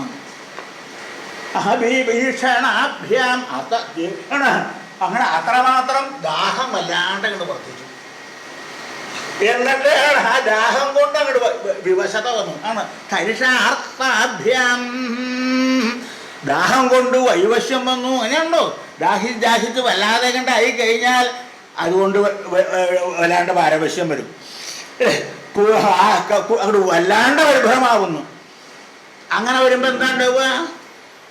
ദാഹം അങ്ങോട്ട് വല്ലാണ്ട് വർദ്ധിച്ചിട്ട് അങ്ങോട്ട് കുടിക്കുക എന്ന് പറഞ്ഞാൽ എന്താ? ഒരു പാത്രമെല്ലാം എടുത്തു വെച്ചാൽ അടുത്ത് കൊക്കൊണ്ട് കുടിക്കും. ഇങ്ങനെയുള്ളൂ. വല്ലാണ്ട് ദാഹിച്ചാൽ കുടിക്കണേണ്ട ചോദിച്ചു. ഇത് എന്ത് കുടിയ ഈ കുടിക്കണത്? വല്ലാണ്ട് ദാഹിച്ച അങ്ങനെയാ. ഇവിടെ എങ്ങനെയാ? തരിഷാർത്ഥാഭ്യം ആഭിപന്നീക്ഷണാഭ്യം. ദാഹം കൊണ്ട് പരവശങ്ങളായിട്ടുള്ള കണ്ണുകളെ കൊണ്ടാണ് കുടിക്കുന്നത്. കണ്ണുകൊണ്ട് കുടിക്കേ എങ്ങനെയാണ് കുടിക്കണേ? താം അവളെ കുടിച്ചു. സവിധമായാന്തിം അടുക്കലേക്ക് വരുന്നു. അതെങ്ങനെയാണെന്നല്ലേ? അതിരമ്യാംഗപീയൂഷധാരാം. അതിരമ്യാംഗപീയൂഷധാരയാകുന്നത് അതിരമ്യമായിട്ടുള്ള അംഗപീയൂഷധാരയോട് കൂടിയവളാണ്, അല്ലേ? ഇവിടെ അതിമനോഹരമായിട്ടുള്ളത്. അതുകൊണ്ട് ആകൃതിയുടെ ഒരു ഭംഗി എത്രയെന്ന് കണക്കില്ല. അതുകൊണ്ട് പീയൂഷധാര എന്ന് പറഞ്ഞാൽ അമൃതധാര.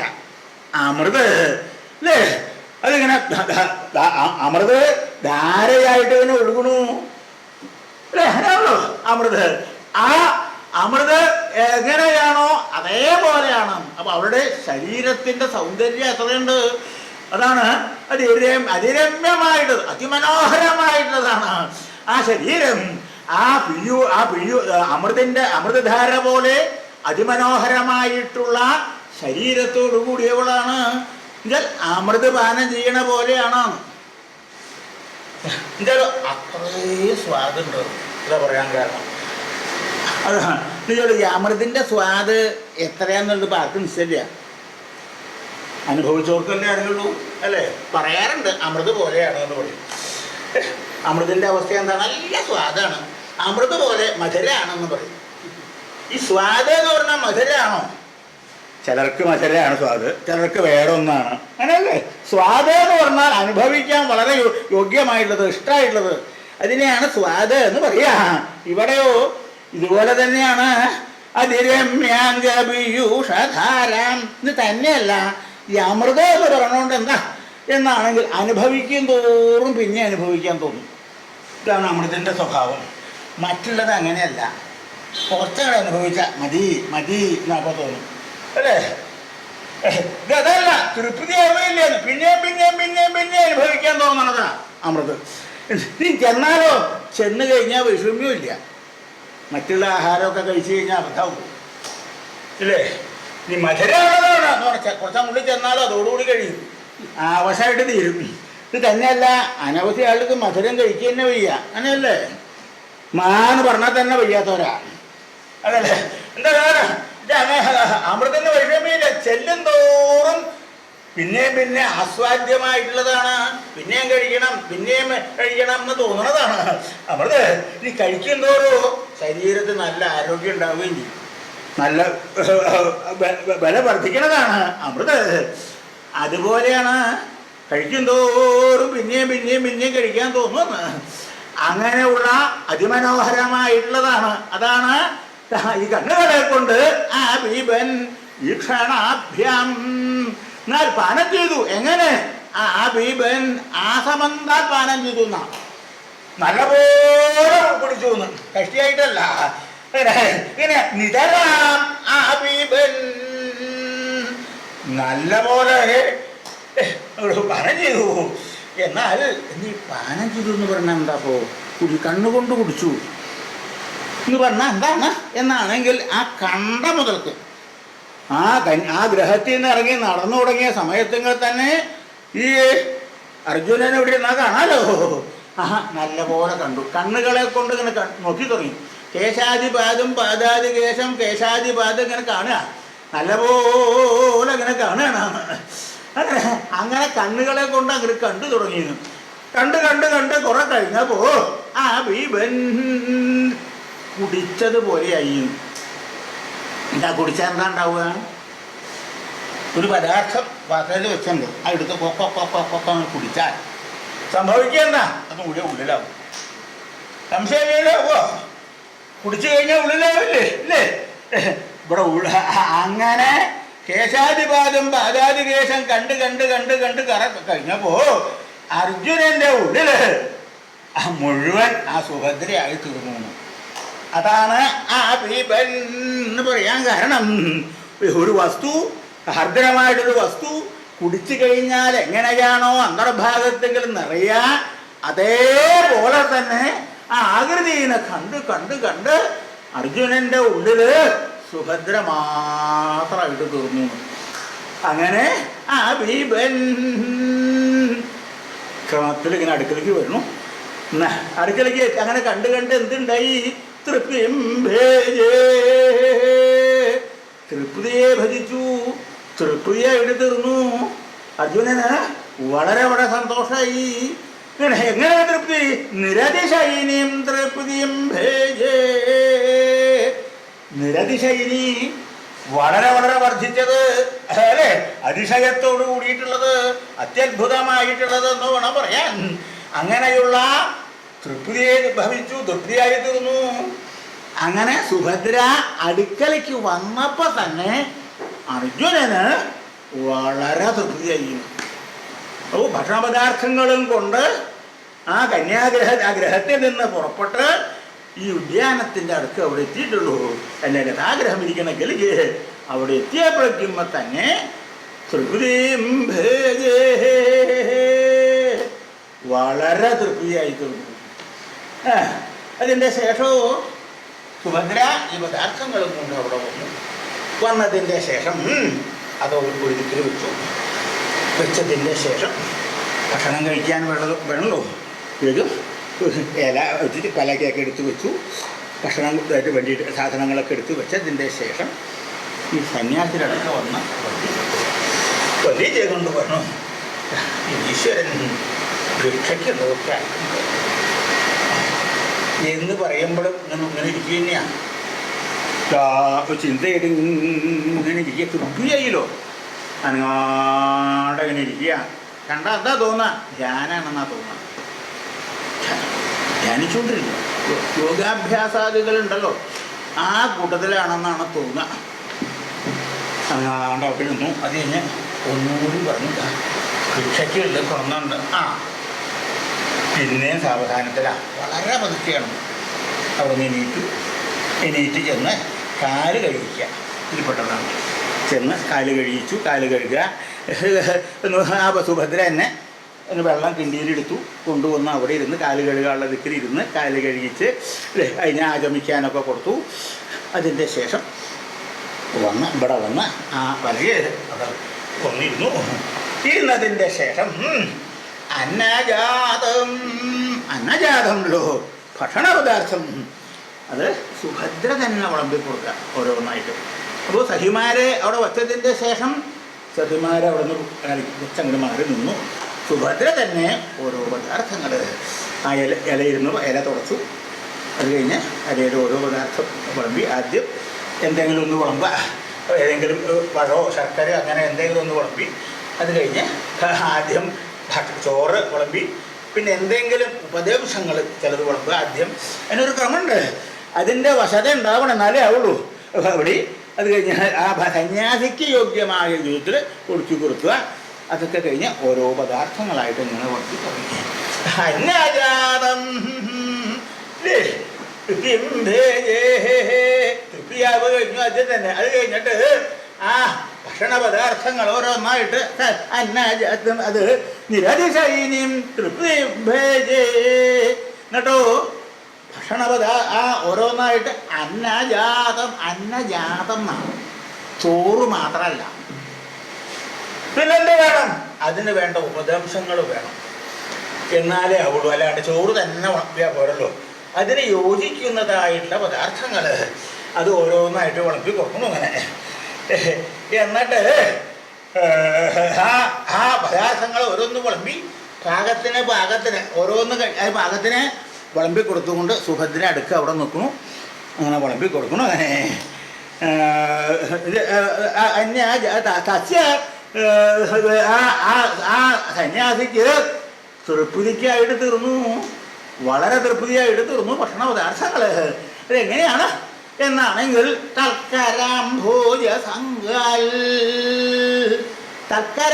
സംഘിതമായിട്ട് സന്യാസിക്ക് വളരെ തൃപ്തിയായി തീർന്നു. തൽക്കരാംഭോജ സംഘം അവളുടെ കരാംഭോജം താമരപ്പൂ പോലെ മനോഹരമായിട്ടുള്ള കയ്യിൻ്റെ സംസർഗം കൊണ്ട് വളരെ തൃപ്തിയായിട്ട് തീർന്നു. അല്ലേ? കയ്യിൻ്റെ സംസർഗം കൊണ്ടോ? നമ്മൾ കൈ കൊണ്ടാ വിളമ്പണേ അല്ലേ? അങ്ങനെയാവില്ലേ ഇപ്പോൾ? അല്ലേ? കൈ കൊണ്ട് വിളമ്പുക പദാർത്ഥം. അതുകൊണ്ടാണല്ലോ തൽക്കരാംഭോജ സംഘൽ. കൈ നല്ല മനോഹരമായിട്ടുള്ള കയ്യാണ്. താമരപ്പൂ പോലെ മനോഹരമായിട്ടുള്ള കയ്യ്. കൈ കൊണ്ടായിരിക്കും വിളമ്പണത് അല്ലേ? ഓരോ ദിക്കിലും ഓരോ സമ്പ്രദായമാണ്. തിരിച്ചു കഴിഞ്ഞു. തിരിച്ചു കഴിയുമ്പോൾ വിളമ്പണത് കൈ കൊണ്ട് ഓരോ ചോറൊക്കെ എടുത്ത് കൈ കൊണ്ട് വിളമ്പുക. പിന്നെ ഓരോ പദാർത്ഥങ്ങൾ വിളമ്പുക. ചിലപ്പോൾ ഒന്നാവും. അത് വിളമ്പാനായിട്ടുള്ള ഇത് ഇല്ലാഞ്ഞിട്ടല്ല, സാധനമേ കൊണ്ടുവന്നിട്ടുള്ളൂ. വിളമ്പാൻ വേണ്ടതായിട്ടൊന്നും വേറെ വേണ്ട. ചില കയ്യിൽ പോലുള്ള സാധനങ്ങൾ വേണം, വേണ്ടേ? അത് കൊണ്ടുവന്നില്ല, കൊണ്ടുവരുണ്ടായില്ല. അതിൻ്റെ പരിചയമൊന്നും ഇല്ലല്ലോ. ഭക്ഷണ പദാർത്ഥങ്ങൾ വിളമ്പിക്കൊടുത്തിട്ടുള്ള പരിചയമൊന്നുമില്ല. സഖിമാരും കൊണ്ടുവന്നില്ല. ഇവിടെ വന്ന് നോക്കിയപ്പോഴാ അതില്ല അല്ലേ? ഇനിയിപ്പോൾ എന്താ ചെയ്യുക? ഇനി അതൊന്നും എടുത്തുകൊണ്ടുവരാൻ പറ്റുമോ? സാരമില്ല, കൈ കൊണ്ട് തന്നെ അങ്ങനെ വിളമ്പിയുന്നതല്ലേ അല്ലേ അല്ലേ? എന്നാൽ അങ്ങനെ വിളമ്പിയാൽ ആർക്കാ തൃപ്തിയാവുക? ഓ, നല്ല സാധനങ്ങളാണ്, നല്ല സ്വാദുള്ളതാണ്, ഭംഗിയായിട്ടാണ് കൊണ്ടുവന്നത് പോലെ. കൈ നല്ല ഭംഗിയുള്ള കയ്യാണ്, നല്ല ആ കൈ കൊണ്ട് വിളമ്പി തുടങ്ങി കഴിഞ്ഞാൽ അയ്യോ, അപ്പോൾ തോന്നില്ലേ എങ്ങനെയാ തൃപ്തിയായേ എന്നാണെങ്കിൽ കൈകൊണ്ട് വിളമ്പി എന്നല്ല പറഞ്ഞത്. തക്കരാംഭോജസംഘം, തക്കരം ആ കയ്യിൻ്റെ സംസർഗം ഉണ്ടെന്ന് പറഞ്ഞാൽ കൈകൊണ്ട് വിളമ്പി എന്ന് ധരിക്കണ്ട. ആ കൈകൊണ്ട് വിളമ്പാനുള്ള ഇതുകൊണ്ടാണ് ഓരോന്ന് വിളമ്പണതെന്ന്. അതാതിന് യോജിച്ച സാധനം വേണമല്ലോ വിളമ്പാനായിട്ട്. കേട്ടെ, ചോറ് വിളമ്പാനായിട്ടുള്ളത് കൊണ്ടല്ല മറ്റുള്ള പദാർത്ഥങ്ങൾ വിളമ്പുക അല്ലേ? അപ്പോൾ അത് കൈകൊണ്ട് സുഭദ്ര തന്നെ ഓരോന്നിങ്ങനെ വിളമ്പി കൊടുത്തു. ആ വിളമ്പി കൊടുക്കുമ്പോൾ തൃപ്തിയും എത്രയാ സന്തോഷമായി എന്ന് കണക്കില്ല. ആ കയ്യിൽ അതെന്താ വെച്ചാൽ ആ ആള് തന്നെ ആവുമ്പോൾ പദാർത്ഥങ്ങൾ നന്നായാൽ മാത്രം പോരാ, ഈ വിളമ്പി കൊടുക്കണ ആളും കൂടി നന്നാവണം. അതല്ലെങ്കിൽ ഭക്ഷണം സുഖാവില്ല. പലകിലും എങ്ങനെയല്ലേ സംഭവിക്കുക? നല്ല നല്ല സാധനങ്ങളൊക്കെ ഉണ്ടാക്കിയിട്ടുണ്ട്, വിളമ്പണ ആളുകൾ ബന്ധമില്ലാത്തവരാച്ചാലോ ഭക്ഷണം കഴിക്കാൻ തോന്നുന്നു. ഭക്ഷണം കഴിക്കാനായിട്ട് ചെന്നിരുന്നു, ഇവർ വിളമ്പണ ആളുകളൊക്കെ ഉണ്ട്, ഓരോരുത്തർ വിളമ്പാൻ പുറപ്പെടുക അല്ലേ? അവിടെ കാണുമ്പോൾ തന്നെ അയ്യോ ഇവരെ വിളമ്പാൻ പുറപ്പെട്ടേക്കണേ. സാധാരണ അതുകൊണ്ടാണ് പറയണത് കീഴ്പോട്ട് നോക്കി ആഹാരം കഴിക്കണമെന്ന്. വിളമ്പണവരെ നോക്കരുത്. വിളമ്പണ ആളുടെ മുഖത്തേക്ക് നോക്കിയാൽ പിന്നെ അന്നത്തെ ആഹാരം വേണ്ട പോകും. അതാണ് ചിലപ്പോൾ ചില ആളെ കാണുമ്പോൾ അല്ലേ. ഇനി വേറെ നിർബന്ധമുണ്ട്. സാധാരണ ഭക്ഷണം കഴിക്കുമ്പോൾ ഭക്ഷണം കഴിക്കുന്ന ആളുകളും സംഭാഷണം ചെയ്യരുത്, വിളമ്പണ ആളരുത് എന്നാണ്. പിന്നെ എങ്ങനെ വേണം? നോക്കി വിളമ്പണം. വേണോ, എന്താ വേണ്ടേ എന്ന് ചോദിച്ചു.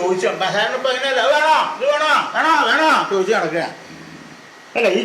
ഈ വേണോ ചോദിച്ചു കഴിഞ്ഞാൽ അതിൽ പോയിണ്ടാവും. വേണോ ചോദിച്ച് കേട്ടിട്ട് വേണമെന്ന് പറയുമ്പോഴേക്കും അതിൽ പോയി അതെയോ അങ്ങനെ വേണ്ടാക്ക. ഇങ്ങനെയല്ലേ ഉണ്ടാവുക അല്ലേ? ആ ആൾക്ക് വിളമ്പണം നിർബന്ധമൊന്നുമില്ല അല്ലേ? അപ്പം നോക്കി അവിടെ നിന്നും കൊണ്ട് ഈ ഭക്ഷണം കഴിക്കുന്ന ആൾക്ക് ഏതാ വേണ്ടേ, എന്താ വേണ്ടേ എന്ന് നോക്കിയിട്ട് വേണം വിളമ്പാനായിട്ട്. അതാണ് അതിൻ്റെ സാധാരണ വേണ്ടത്. അതല്ലാന്നുണ്ടെങ്കിൽ എന്ത് സുഖം ഉണ്ടാവുക? ഹൃദ്യമാപ്യന്യജാതം തസ്യ പ്രീത്യൈ സമജനീ. ഹൃദ്യമായിട്ടുള്ള അന്നജാതം, വളരെ മനോഹരമായിട്ട് വളരെ ഭംഗിയായിട്ടുള്ള സാധനങ്ങൾ, അത് തസ്യ പ്രീത്യൈ ആ സന്യാസിക്ക് സന്തോഷത്തിന് കാരണമായിട്ട് തീർന്നു. അതെന്താണെന്ന് വെച്ചാൽ സുഭദ്ര തന്നെ ഓരോന്നെടുത്ത് വിളമ്പാണ്. ആദ്യം എല്ലാ പദാർത്ഥങ്ങളും വിളമ്പി കഴിഞ്ഞാൽ അടുത്ത് നിൽക്കണു. എന്നിട്ട് ഏതാണ് വേണ്ടത്, ഏത് പദാർത്ഥമാണ് വേണ്ടത് ഇത് നോക്കി പാകത്തിന് വിളമ്പി കൊടുക്കുക. അതല്ലാതെ കണ്ട് എപ്പോഴും വിളമ്പി കൊടുക്കാൻ സാധ്യമല്ല. കുറെ ഒന്നിച്ചാണ് വിളമ്പിയാൽ വേണ്ടേ കഴിച്ചോട്ടെ. അങ്ങനെ ആയാലും സുഖാവില്ല. ആവശ്യത്തിനുള്ളതേ വിളമ്പാവൂ, വേണ്ടത്. ഇത് തന്നെയല്ല, ഈ പദാർത്ഥങ്ങളിൽ ഏതിനോടാണ് അധികം തൃപ്തി എന്നുള്ളത് അറിഞ്ഞും കൊണ്ട് വിളമ്പണം എന്നോ. അപ്പോൾ അത് നോക്കിക്കൊണ്ട് നിൽക്കണം. ആഹാരം കഴിക്കണ കണ്ടാലാണ് അറിയുക ഇത് ഏതാണ് എന്നുള്ളത് അല്ലേ. അപ്പോൾ വളരെ ശ്രദ്ധയോടുകൂടി വേണം വിളമ്പി കൊടുക്കാനായിട്ട്. അങ്ങനെ വരുമ്പോഴാണ് ആ ഭക്ഷണം കഴിക്കുന്ന ആൾക്ക് തൃപ്തി ഉണ്ടാവുക. അതെങ്ങനെയായാലും വേണം ആ ആൾക്ക് തൃപ്തി ആവണം എന്ന് വിചാരിച്ചുകൊണ്ട് വിളമ്പി കൊടുക്കണം, എന്നാലേ ആവുള്ളൂ. അപ്പോൾ ഭക്ഷണം പാകം ചെയ്യണത് പോലെ തന്നെ പ്രധാനമായിട്ടുള്ളതാണ് വിളമ്പി കൊടുക്കുന്നതും. അപ്പോൾ സുഭദ്ര അവിടെ അടുത്ത് നിൽക്കുന്നു. ഓരോന്നും കണ്ടു കഴിഞ്ഞാൽ ഏതാ വേണ്ടത്, ഏത് പദാർത്ഥമാണ് വേണ്ടത് എന്നുള്ളത് ഭക്ഷണം കഴിക്കുമ്പോൾ മനസ്സിലാക്കി വിളമ്പണം. അല്ലാണ്ട് പറയുകയല്ല. ഇന്നത് വേണം എന്ന് പറഞ്ഞ് അല്ല, പറയാണ്ട് തന്നെ വിളമ്പിക്കൊടുക്കണ ആള് ഭക്ഷണം കഴിക്കണ കണ്ട് മനസ്സിലാക്കി വിളമ്പിക്കൊടുക്കണം. അങ്ങനെ ആയാലാണ് തൃപ്തിയാവുക. അതാണ് ഇത് ഹൃദ്യമഭിയന്നജാതം തസ്യ തൃപ്തിയൈ സമജനീ. അദ്ദേഹത്തിന് വളരെ സന്തോഷമായിട്ട് തോന്നു. എന്ന് മാത്രമല്ല, ഈ ഭക്ഷണം കഴിക്കുക എന്ന് പറഞ്ഞാൽ ഈ അർജുനന് എത്രയാണ് സന്തോഷമായെന്ന് പറയില്ല. അതെന്താണെങ്കിൽ ആ ഭക്ഷണം കഴിക്കുമ്പോൾ ഉള്ളതാണ് വളരെ വളരെ സന്തോഷമായിരുന്നു. ഭക്ഷണം കഴിക്കുമ്പോൾ സന്തോഷമല്ല, അത് മാത്രമല്ല പിന്നെ എന്താണ് തസ്യാ പ്രതീക്ഷണമനോജ്ഞമലക്ഷ്യദോഷം സാമീപ്യതോ വിശദഭംഗി വിശേഷമംഗം പാദചൂടം അവലോകയതോ യഥേഷ്ടം ഭിക്ഷാമയ സവിജയസ്യ മഹോത്സവോ ഭുൽ വിജയസ്യ സ മഹോത്സവ അഭുൽ.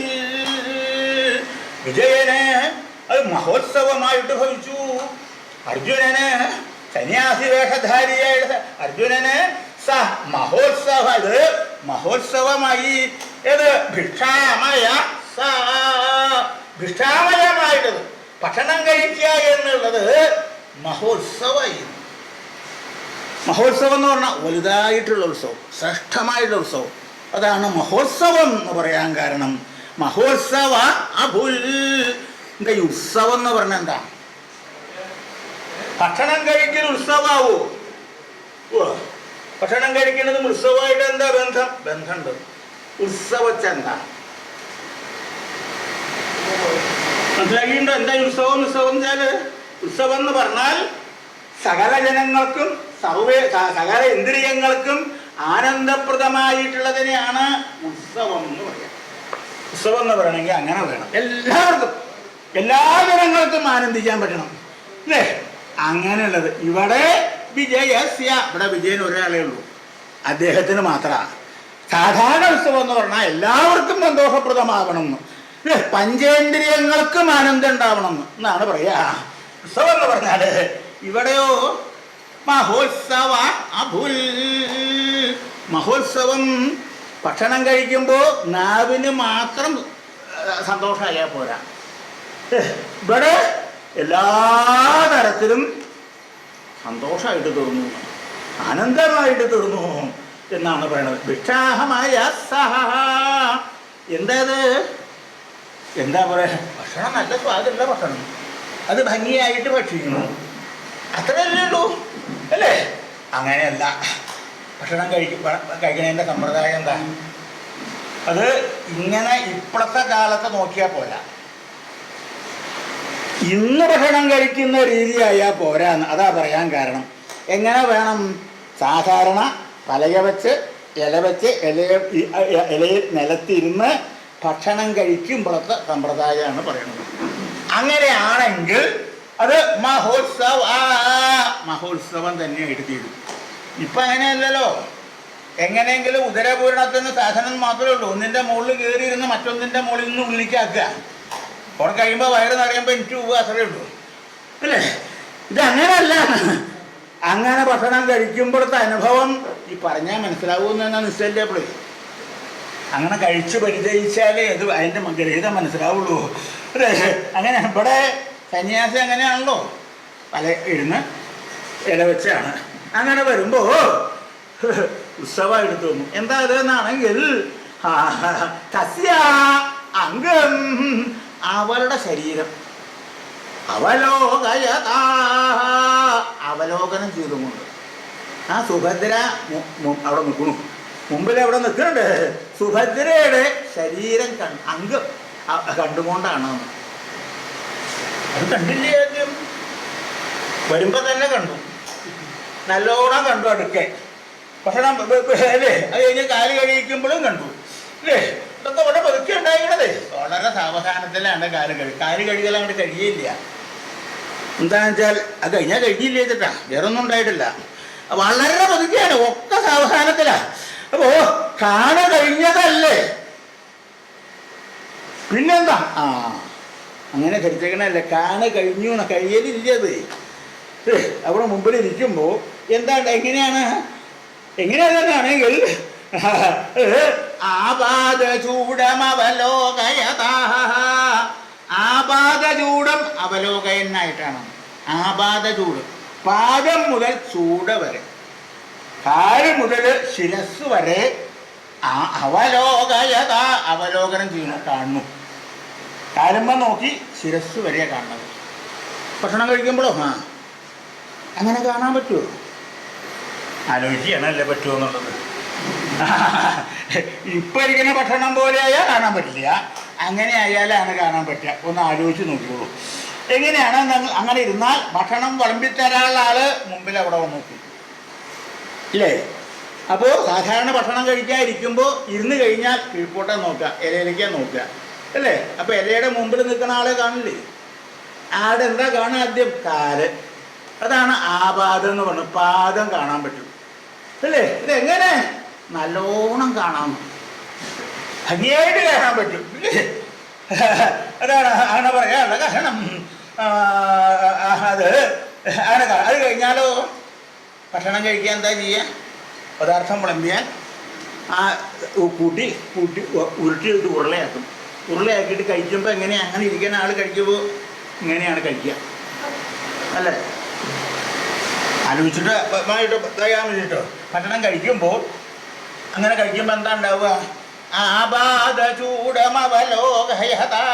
ആ കാലം വന്ന് എവിടെ വരെ? ശിരസ് വരെ കാണാം. അത് കഴിഞ്ഞാലോ രണ്ടാമത്തെ ഉരുള ഉരുട്ടാൻ ഇങ്ങോട്ട് തന്നെ പോരണം. കാരണം ആദ്യം ഇങ്ങോട്ട് തന്നെ പോന്നു. അപ്പം എന്താ പറയുക? അപ്പം അവിടെ നിന്ന് കീഴ്പോട്ട് ഇങ്ങോട്ട്. അത് കഴിഞ്ഞാലോ പിന്നത്തെ ഉരുളയാകുമ്പോൾ ആദ്യം മേപ്പോട്ട്. ആലോചിക്കുകയാണല്ലേ? ഇപ്പോഴും അങ്ങോട്ട് മനസ്സിലായില്ല, നല്ലോണം അനുഭവമായില്ല. അതാണ് ഒരു പ്രാവശ്യം ഒന്ന് കണ്ടു, പിന്നെ ആദ്യം എന്താ അത് സാധാരണ ആളുകളുടെ ആണെങ്കിൽ ഒരു പ്രാവശ്യം തന്നെ കാണാറുള്ളൂ. ഇത് തസ്യാഹ അവരുടെയാണ്. എങ്ങനെയുള്ളത് ആകൃതി? പ്രദക്ഷിണമനോജ്ഞാണ്. പ്രദക്ഷിണം മനോജ്ഞമായിട്ട് മനോഹരമായിട്ടുള്ളതാണ്. പ്രദക്ഷിണം എന്ന് പറഞ്ഞാൽ കാണും തോന്നുന്നു, പിന്നെയും മനോജ്ഞയായിട്ട് തോന്നും.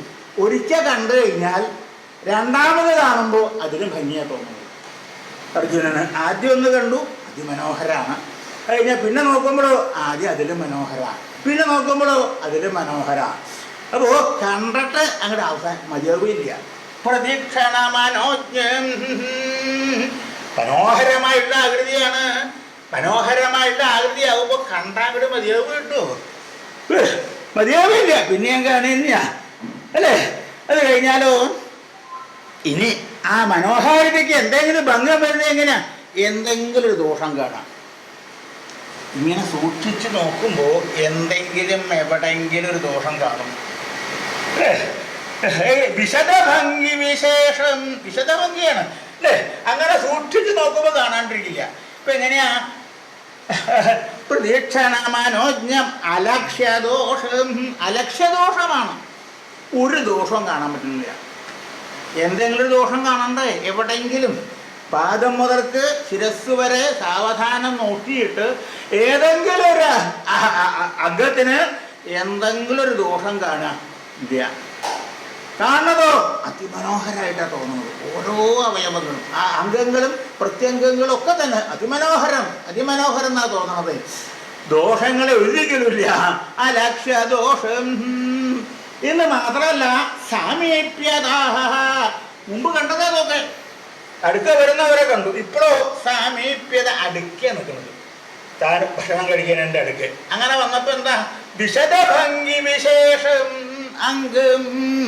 വിശദഭംഗി വിശേഷമാണ്. വിശദമായിട്ടുള്ള ഭംഗി വിശേഷത്തോടു കൂടി വിശദമായിട്ട് വളരെ ഭംഗിയായിട്ട് നല്ലോണം കാണാം. അങ്ങനെയുള്ള വിശദഭംഗി വിശേഷത്തോടു കൂടിയിട്ടുള്ളതെന്ന് അങ്ങനെ വിശദഭംഗി വിശേഷമംഗം ആ ആകൃതിയാണ് കാണുന്നത്. അങ്ങനെ വന്നപ്പോ ആപാദചൂടമവലോകയത കേശാധിപാദം പാദാദി കേശം ഇങ്ങനെ മാറി മാറി കാണാം അല്ലേ?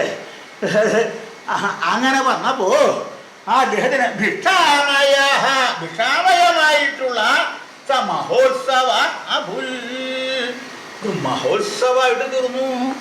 ഉത്സവമായിട്ട് കണ്ണുകൾക്ക് വളരെ ആനന്ദമായിട്ട് തീർന്നു അല്ലേ? ഇന്ന് തന്നെയല്ല ഭക്ഷണ പദാർത്ഥം വളരെ സുഖമുള്ളതായി. സാധാരണ ഇതിനൊക്കെ എങ്ങനെ എന്തൊക്കെ വേണം ചേട്ടാ? ഉത്സവം എന്ന് പറഞ്ഞാൽ കാണാനുള്ളതുണ്ടാവും, കാഴ്ചയ്ക്ക് പ്രധാനമായിട്ടുള്ളത് അല്ലേ?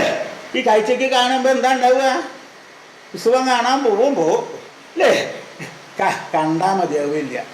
എന്നാലോ എന്നും കാണുന്നത് ഒന്ന് തന്നെയാണ്. ഉത്സവത്തിന് പോയിട്ടില്ലേ? ഇന്ന് കണ്ടത് തന്നെയാണ് നാളെ കാണാനുള്ളത്. വല്ല മാറ്റമുണ്ടോ? ഇന്ന് കണ്ടിട്ട് നാളെ കാണണ്ട തോന്നാറുണ്ടോ? ഇല്ലേ? അതാണെങ്കിലും ആദ്യേ പോയി കാണും. ആ കാണുമ്പോൾ എന്താ തോന്നുക? കുറേ കൂടി കേമായില്ല, നന്നായിണ്ടെന്ന്. എന്നാൽ ഇനി ഞാൻ കാണില്ല നിൽക്കില്ല, പിന്നെ പിറ്റേ ദിവസം ആദ്യം പോകും. ഇങ്ങനെയല്ല, ഇതാണ് അതിൻ്റെ വിഷയം. കാണും തോറും പിന്നെയും കാണാൻ തോന്നും. കാണാണ്ടിരുന്നാൽ കാണാൻ തോന്നില്ല, അത്രയേ ഉള്ളൂ. കണ്ടിട്ട് തൃപ്തിയാവുകയില്ല. അതാണ് ഈ ഇതിൻ്റെ വിഷയം. കാണും തോറും ആസ്വാദ്യത കൂടിക്കൊണ്ട് വരുള്ളൂ. ഇങ്ങനെയാണ്. അതുപോലെ തന്നെയാണ് കേൾക്കണതും. അതെ, കേൾക്കണ വിഷയമായാലും അതെ, പിന്നെയും കേൾക്കാനായിട്ടാണ് തോന്നുക. ഇവിടെ എന്താ കേൾക്കാനുള്ളതെന്നല്ലേ? ഇടയ്ക്ക് വല്ലപ്പോഴും സുഭദ്രയുടെ ഒരു വാക്കുണ്ട്. എന്തെങ്കിലും നദിയൊന്നുമില്ല, വളരെ അതാ കർണാനന്ദകരമായിട്ടുള്ള വാക്കാണ്, മനോഹരമായിട്ടുള്ള ശബ്ദം അല്ലേ? അതുപോലെ തന്നെയാണ് ഭക്ഷണം. നല്ല അതിസ്വാദുണ്ട്. ഇതൊക്കെ ഉത്സവത്തിനും പ്രധാനമാണ്. നല്ല ഭക്ഷണം. അല്ലാണ്ട് ഉത്സവത്തിൻ്റെ ഭക്ഷണം എന്ന് പറഞ്ഞാൽ സാധാരണ ഇപ്പം അങ്ങനെ ആയിട്ടുണ്ട്. എന്താ തൻ്റെ അല്ലാത്ത ഭക്ഷണം ഏതാ? ഉത്സവത്തിൻ്റെ ഭക്ഷണം എന്നാ പറയുക അല്ലേ? അതെന്താ അതിൽ ശ്രദ്ധയില്ല. വരണവരെന്താ വെച്ചാൽ കഴിച്ചു പൊക്കോളുന്നുള്ളതുകൊണ്ടാണ്. അങ്ങനെയല്ല, അതും വേണം. നാവിനും ആനന്ദം ഉണ്ടാക്കണം എന്നാണ് എല്ലാത്തിനും. അതെ, ഇവിടെ അതിവിശേഷമായിട്ടുള്ള ഭക്ഷണമാണ് അനുഭവിക്കുന്നത്. പക്ഷെ ഇങ്ങനെ കാണുന്നു അല്ലേ? അങ്ങനെ വന്നപ്പോ സഹമഹോത്സവ അഭുൽ ഉത്സവമായിട്ട് തീർന്നു. കണ്ണുകൾക്ക് ആനന്ദമായിട്ട് ഇങ്ങനെ സുഭദ്രയുടെ കേശാധിപാദം പാദാദികേശം കണ്ടും കൊണ്ടാണ് ഇങ്ങനെ കഴിക്കണു എന്ന് മാത്രമല്ല, ഇങ്ങനെയുള്ള ഭക്ഷണം കഴിച്ചു കഴിഞ്ഞാൽ ആകൃതിയുടെ വൈശിഷ്ട്യം, സൗന്ദര്യം അല്ലേ എന്ന് മാത്രമല്ല, ആ കന്യകയ്ക്ക് എത്രത്തോളം സ്വഭാവ ഗുണമുണ്ട് എന്നുള്ളതും ഇങ്ങനൊരു ഭക്ഷണം കഴിച്ചാൽ മനസ്സിലാക്കാം സാധ്യമാവും. എത്രത്തോളം ഉണ്ട്, കഴിവുണ്ട് എന്നുള്ളത് മനസ്സിലാക്കുന്നത്. അത് മാത്രമല്ല, പല പല ഗുണങ്ങളും ഇങ്ങനെയുള്ള ഭക്ഷണം കഴിച്ചാൽ മനസ്സിലാവും. എങ്ങനെയാ? അർജുനന് നല്ല ബോധ്യമായി. ഈ ഒരു ഭിക്ഷ കഴിഞ്ഞതോടുകൂടി സുഭദ്രയുടെ വിശേഷങ്ങളൊക്കെ നല്ല പോലെ മനസ്സിലായി. എന്താ അതാണ്? സപ്രാശ്രയോ ഒരു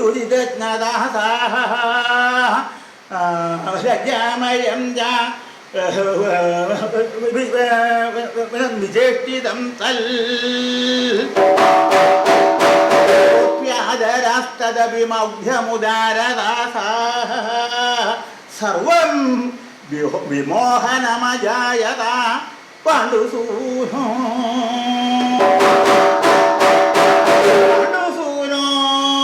സർവം വിമോഹനമജായത. പാണ്ഡുസൂനുവിന് സർവവും വിമോഹനമായിട്ട് തീർന്നു. പാണ്ഡുസൂനു അർജുനൻ, അദ്ദേഹത്തിന് എല്ലാം ആ സുഭദ്രയുടെ എല്ലാ പ്രവൃത്തികളും വിമോഹനമായിരുന്നു. വിശേഷിച്ച് മോഹമുണ്ടായി. സ്വതവേ തന്നെ മനസ്സിൽ മോഹമുണ്ട്. ഇങ്ങനെ കഴിഞ്ഞപ്പോ വളരെ വളരെ തൃപ്തിയായിട്ട് തീർന്നു. മോഹം വർദ്ധിച്ചു. എന്താ അത് എന്നാണെങ്കിൽ മൃദുതാനോ സുന്ദരിയായിട്ടോട് ആകൃതി അതിമനോഹരമാണ് എന്ന് മനസ്സിലായല്ലോ അല്ലേ? അത് മാത്രമായാൽ പോരാ. ഒരു കന്യകയ്ക്ക് ആകൃതി മറ്റു വിശേഷമാണ് എന്നുള്ളത് കൊണ്ട് മാത്രം പോരാ. പിന്നെ മറ്റുള്ള ഗുണങ്ങളും കൂടി ഉണ്ടോ എന്നറിയണം. അത് ഇവിടെ സ്പഷ്ടമായിട്ട് തീർന്നു. ഇവിടെ തീർത്താനോ ഉചിതജ്ഞത ഉചിതജ്ഞത, ഉചിതത്തിനെ അറിയൽ, വേണ്ടത് അറിയൽ, എന്താ പ്രവർത്തിക്കേണ്ടത്, എങ്ങനെ പ്രവർത്തിക്കണം എന്നുള്ളത് മറ്റൊരാൾ പറഞ്ഞു കൊടുക്കാതെ കണ്ട് തന്നെ പ്രവർത്തിക്കാനുള്ള കഴിവുണ്ടാവുക. ഇതാണ് മൃദുതാനോ ഉചിതജ്ഞത സാ. അങ്ങനെയുള്ളതാണ് ഉചിതമായിട്ട് പ്രവർത്തിക്കാനുള്ള കഴിവ്. അത് അനുഭവമായി. എന്താ ഭക്ഷണം കഴിച്ചുകൊണ്ടിരിക്കുമ്പോൾ മനസ്സിലായി. എന്താണെന്ന് വെച്ചാൽ ഓരോ താനൊന്നും പറയണില്ല, പറയാതെ കണ്ട് തന്നെ ഓരോ പദാർത്ഥങ്ങൾ വിളമ്പുമ്പോൾ തനിക്ക് ഏതാണ് ഇഷ്ടപ്പെട്ടത്, ഈ വിളമ്പിയുള്ള പദാർത്ഥങ്ങളിൽ എനിക്ക് അധികം സ്വാദുള്ളത് ഏതാണ്, അധികം തൃപ്തിയുള്ളത് ഏതാണ് എന്നുള്ളത് പറയാതെ കണ്ട് തന്നെ അറിഞ്ഞു വിളമ്പുക. അത് അതാണ് ഔചിത്യം.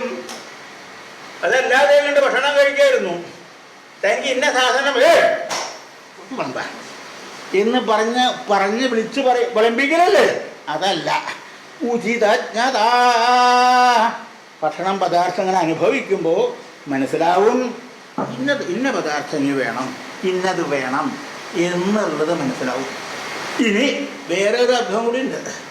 എന്താണെന്ന് വെച്ചാൽ പദാർത്ഥങ്ങളെ പലതും വിളമ്പി, ആ വിളമ്പിയിൽ ചില സാധനങ്ങൾ ഇഷ്ടമല്ല. അങ്ങനെ വരാലും എല്ലാവർക്കും എല്ലാം ഇഷ്ടമാവില്ല. ആദ്യം വിളമ്പുമ്പോൾ കുറേശ്ശെ വിളമ്പുക, ധാരാളമായിട്ട് വിളമ്പില്ല, കുറേശ്ശെ വിളമ്പും. ആ വിളമ്പുമ്പോൾ കുറച്ച് ഇതുള്ള ആളാണെങ്കിൽ എന്ത് ചെയ്യും, ഈ സാധനം എനിക്ക് ഇഷ്ടമല്ലാത്തതാ, എങ്കിലും അത് കളയാൻ ഇടവരണ്ട. അതിനാണല്ലോ വളരെ ആദരവോടുകൂടിയല്ലേ വിളമ്പി തന്നത്, അത് ആദ്യം ഇങ്ങനെ അനുഭവിച്ചളയാം എന്ന് വെച്ചിട്ട് അത് ആദ്യം ഇങ്ങനെ ഭക്ഷിച്ചു കഴിഞ്ഞാൽ ഇതൊക്കെ ഇതാ കൂടുതൽ വേണ്ടതല്ലേ, എന്നാൽ കുറച്ച് അരികെ ഇരുന്നോട്ടെ. ഇവിടെ ഇത് പോവാതെണ്ടിരിക്കാൻ വേണ്ടിയിട്ട് ഭക്ഷിച്ചതാണ്, അതല്ലാതെ കണ്ട് ഇഷ്ടമായിട്ടല്ല. അത് ആ ഭക്ഷിക്കണ കണ്ടറിയണം, അത് അനുഭവിക്കണ കണ്ടാൽ മനസ്സിലാവണം, ഇത് ഇഷ്ടമായിട്ടല്ല. എന്തായാലും സാധാരണ മറ്റുള്ളവർക്ക് അഹിതമാവാതെ കണ്ടിരിക്കാൻ ഇലയിൽ വിളമ്പിയുള്ള പദാർത്ഥങ്ങൾ ഒന്നും വെറുതെ ആക്കരുത് എന്നൊരു നിയമമുണ്ട്. വെറുതെ ഇങ്ങോട്ട് കളയുക തന്നെ ചെയ്യരുത്. അപ്പോൾ അത് ഇഷ്ടമല്ലെങ്കിലും അതങ്ങോട്ട് അനുഭവിക്കുക എന്നുള്ളത്, അപ്പോൾ അത് മനസ്സിലാക്കണം, നോക്കണം, ഭക്ഷിച്ചത് വേണ്ട എന്നുള്ളത് മനസ്സിലാക്കിക്കൊണ്ട് വേണം. അതാണ് ഉചിതജ്ഞതാഹ. ഏതാണ് വേണ്ടത്, ഏത് പദാർത്ഥമാണ് ഇഷ്ടത്തോടുകൂടി ഭക്ഷിക്കണത് എന്ന് മനസ്സിലാക്കി വിളമ്പിത്തരാം. അത് ഉചിതജ്ഞത. അപ്പം മനസ്സിലാവും വെളുത്തിരി ഉള്ളവരാണ്, വേണ്ടതുപോലെ വേണ്ട സമയത്ത് പ്രവർത്തിക്കാൻ. ഇവിടെ ഇങ്ങനെ പറയാതെ കണ്ട് തന്നെ പ്രവർത്തിക്കും കഴിവുണ്ടെങ്കിൽ മറ്റു പല കാര്യങ്ങളും വേണ്ടതുപോലെ ചെയ്യാനുള്ള കഴിവുണ്ട് എന്നുള്ളത് മനസ്സിലാക്കാൻ സാധ്യമാവും. അപ്പോ അതുപോലെ പിന്നെ എങ്ങനെയാണെങ്കിൽ ലജ്ജാമയം പ്രവൃത്തി ചെയ്യുമ്പോൾ എങ്ങനെ വേണം എന്നാണെങ്കിൽ ലജ്ജ ഉണ്ടാവണം. സ്ത്രീ ആണെങ്കിൽ സ്വാഭാവികമായിട്ടുണ്ടാവേണ്ടതാണ് ലജ്ജ. എന്നുവെച്ചാലോ കൂസൽ കൂടാതെ കണ്ട് പ്രവർത്തിക്കാനായിട്ട് വരുന്നത് ലജ്ജ സ്വാഭാവികമായിട്ടുണ്ടാവും. എന്നാലോ ലജ്ജ ഉണ്ടോ എന്നിട്ട് ലജ്ജ അധികം വിഷമാണ്. അതാണ് പറയാ അതുപോലെ ലജ്ജാകുലമായിട്ടാവണം. അതുകൊണ്ട് കാര്യമില്ല, അത് വേണ്ട രൂപത്തിലും ആവണം. എന്താ അങ്ങനെ പറയാന്ന് വെച്ചാൽ ലജ്ജ കൊണ്ട് തല നോർത്തില്ല, എങ്ങനെ ഇരിക്കുള്ളൂ, ഒരാളുടെ മുഖത്തേക്ക് നോക്കില്ല. അപ്പോൾ ഭക്ഷണ പദാർത്ഥം വിളമ്പണമെങ്കിൽ എന്ത് പറ്റും, വിളമ്പാൻ പുറപ്പെടുക, ഇന്ന സാധനം വിളമ്പുക. അപ്പോൾ എന്ത് പറ്റുന്നല്ലേ, വല്ലാണ്ട് ലജ്ജ ഉണ്ടെങ്കിൽ ആ വിളമ്പി കഴിഞ്ഞാൽ ചിലപ്പോൾ ഭക്ഷണം കഴിഞ്ഞാൽ അവിടെ തലയിലാ കൊണ്ടുപിടിക്കുക അല്ലേ. അപ്പോൾ അതിനാണ് പറയുന്നത്. അപ്പോൾ ചതുരമാവണം, സമർത്ഥമായിട്ടുള്ളതാവണം പ്രവർത്തിക്കുന്നത്. അപ്പോൾ ലജ്ജ ഉണ്ടാവണം, അതുപോലെ തന്നെ അത് വേണ്ടതുപോലെ പ്രവർത്തിക്കാൻ വേണം. ചതുരഞ്ച വിജേഷ്ടിതം തൽ. അപ്പോൾ അതും അനുഭവമായിട്ടുണ്ടെന്ന് വളരെ ലജ്ജയോട് കൂടിയിട്ടാണെങ്കിലും വേണ്ടില്ല, വേണ്ടതുപോലെ സമർത്ഥമായിട്ടാണ് ഓരോന്ന് പ്രവർത്തിക്കുന്നത്. അതും എനിക്ക് ആ സുഭദ്രയെക്കുറിച്ച് മനസ്സിലാക്കാനായിട്ട് സഖ്യമി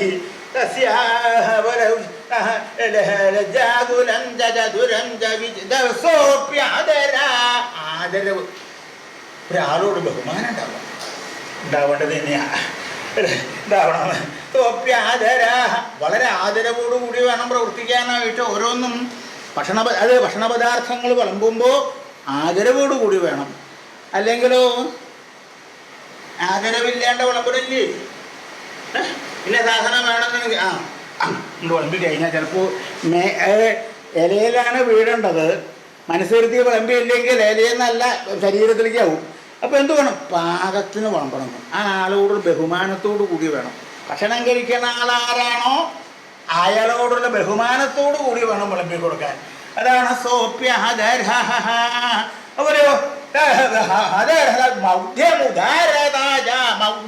മുഗ്ധത, മനോഹരത. എന്തെങ്കിലും കാട്ടണ കണ്ടാൽ എന്തൊരു ഭംഗിയാണ് ചെയ്യണത് കാണാൻ, എത്ര ഭംഗിയായിട്ടാണ് ചെയ്യണത്, ഒന്നും കൂടി കാണണം, ഒന്നും കൂടി കണ്ടാൽ കൊള്ളാമെന്നുണ്ട്, ഒന്നും കൂടി കാണണം. ഇതാണ് മുഗ്ധത, മനോഹാരിത. കണ്ടാൽ ഇവിടെ മതിയാവില്ല, ഒന്നും കൂടി വേണം തോന്നാം ഇല്ലേ? ഉദാരത, ഉത്കൃഷ്ടത, കുലീനത, ഇതൊക്കെയാണ് ഉണ്ടാവേണ്ടത്.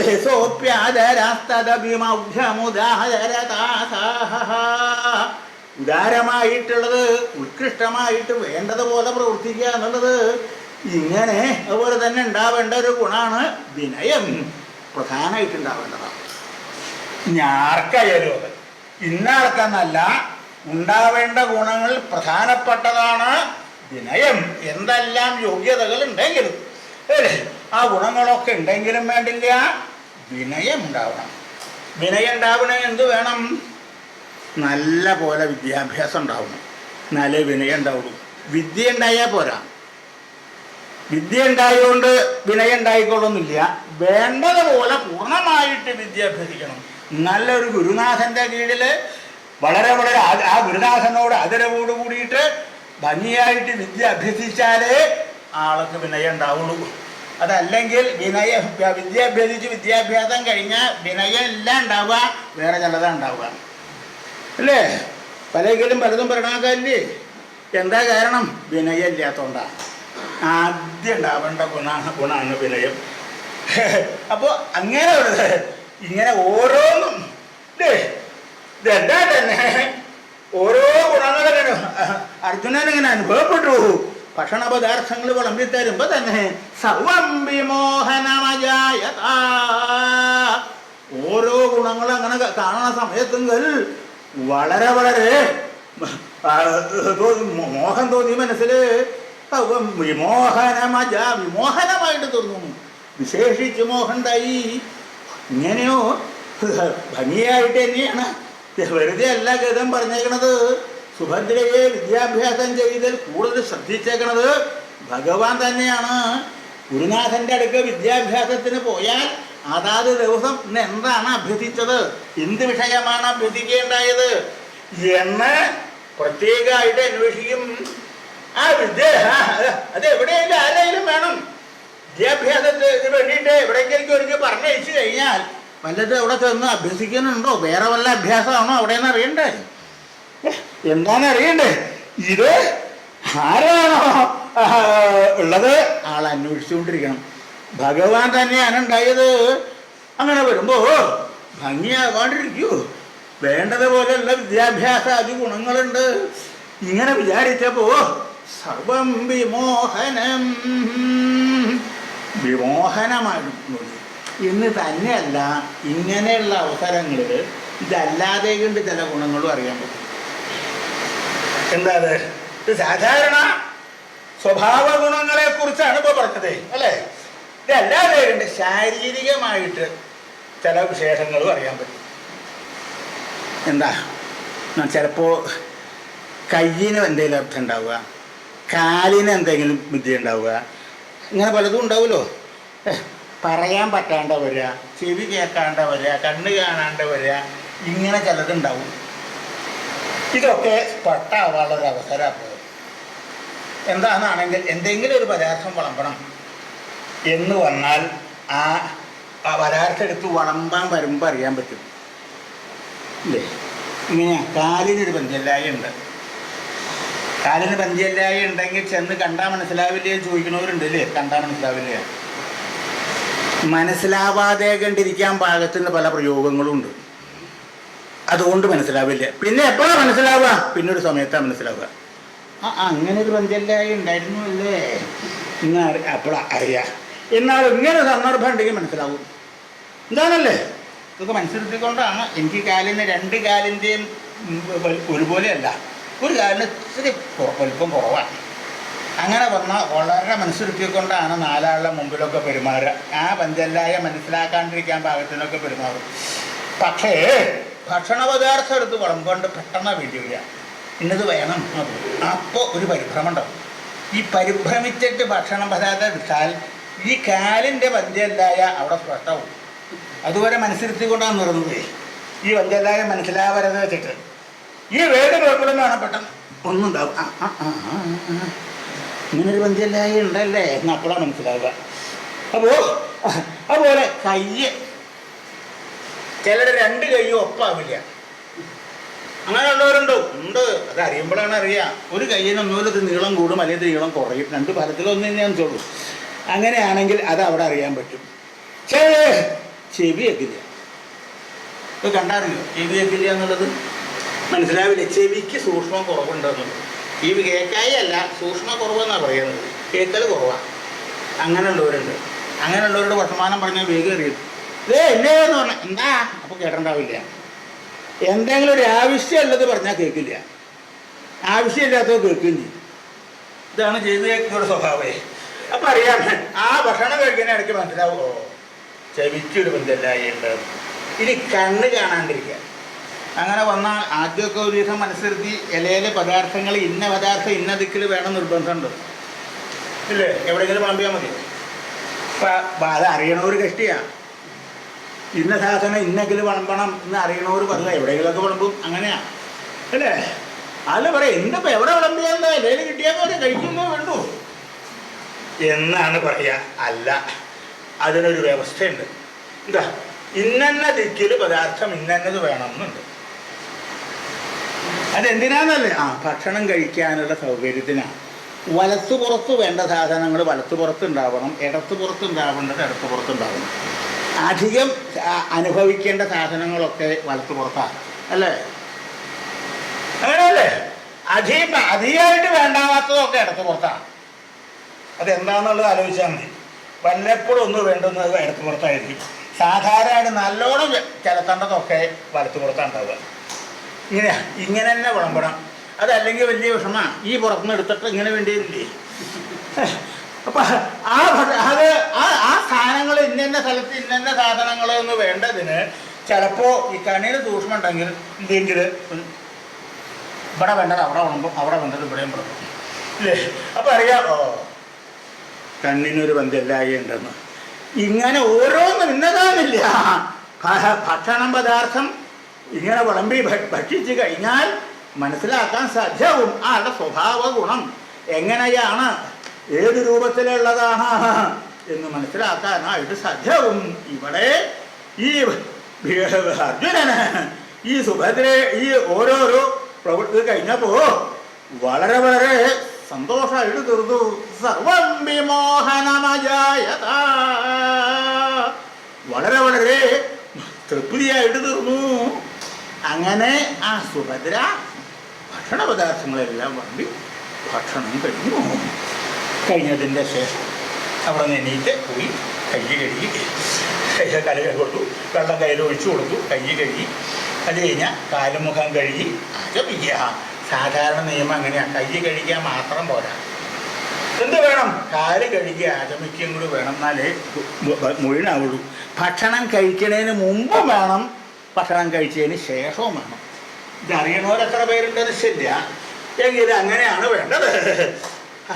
അരുമ്പഴൊക്കെ കഴിഞ്ഞു ആചമിച്ചു. അത് കഴിഞ്ഞു ഇവിടെ വന്നിരുന്നു. കഴിഞ്ഞാൽ ഇത് സുഭദ്രയും കൈ കഴുകി. അങ്ങനെ വേണമെന്നുണ്ട്. കൈ കഴുകിച്ച് കഴിഞ്ഞാൽ ആ ആളും കൈ കഴുകണം എന്നാണ് നിയമം. കൈ കഴിച്ചതിന് ശേഷം സുഭദ്ര അദ്ദേഹം സന്യാസി യഥാസ്ഥാനത്ത് അവിടെ വന്നിരുന്നതിൻ്റെ ശേഷം പോയി വന്ദിച്ചുകൊണ്ട് ആയാസ സഞ്ചലിത കുന്തള ബന്ധനേന മൂർധ്നാ പ്രണമ്യ മുകുളീകൃത പാണി പത്മാ മന്ദിരം ഗതവതി കളഹംസകഹന്താമന്ദാക്ഷദാനചതുരൈ മധുപാദചാഹൈ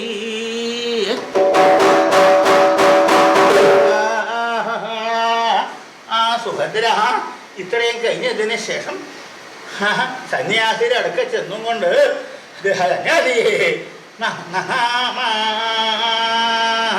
സന്യാസിയെ നമസ്കരിച്ചു. എന്നാൽ എങ്ങനെ നമസ്കരിച്ചു? എങ്ങനെയാണ് നമസ്കരിച്ചത്? മൂർധാവ് കൊണ്ട് നമസ്കരിച്ചു, ശിരസ് കൊണ്ട് നമസ്കരിച്ചു. ശിരസ് കൊണ്ട് നമസ്കരിച്ചു. എന്താ അങ്ങനെ നമസ്കരിച്ചു എന്ന് പറഞ്ഞാൽ പോരെ? എന്താ അങ്ങനെ പറഞ്ഞേ? മൂർധനാമ ശിരസ് കൊണ്ട് നമസ്കരിച്ചു എന്നാണെങ്കിൽ ശിരസ് കൊണ്ടാണ് നമസ്കരിച്ചത്. എല്ലാവരും ശിരസ് കൊണ്ടല്ലേ നമസ്കരിക്കുക എന്ന് പറഞ്ഞാൽ അതിന് മാറ്റമുണ്ട്. പുരുഷന്മാർ നമസ്കരിക്കണതും സ്ത്രീകളെ നമസ്കരിക്കണതുമായിട്ട് മാറ്റമുണ്ട്. സ്ത്രീകളെ നമസ്കരിക്കുമ്പോൾ എങ്ങനെയാ? മൂർധന ശിരസ് കൊണ്ടാണ്. അല്ലാതെ കണ്ട് പുരുഷന്മാരുടെ കൂടുതൽ ദണ്ഡ നമസ്കാരം പതിവില്ല. ഇരുന്ന് ശിരസ് മാത്രം ഭൂമിയിൽ സ്പർശിച്ചും കൊണ്ട് നമസ്കരിച്ചു. അതാണ് ശിരസ് മാത്രമേ ഭൂമിയിൽ സ്പർശിക്കുന്നുള്ളൂ. അതാണ് മൂർധനാമ ശിരസ് കൊണ്ട് നമസ്കരിച്ചു എന്ന് പറയാനുള്ള കാരണം. നമസ്കരിച്ചു അതെങ്ങനെയുള്ള ശിരസ്സാണ് എന്നാണ്. ആയാസ സഞ്ചലിത കുന്തള ബന്ധനേന മൂർധന ആയാസസഞ്ചലിത കുന്തളബന്ധനമായിട്ടുള്ള മൂർധാവ്. ആയാസം കൊണ്ട് സഞ്ചലിതമായിട്ടുള്ള കുന്തളബന്ധനത്തോടുകൂടി.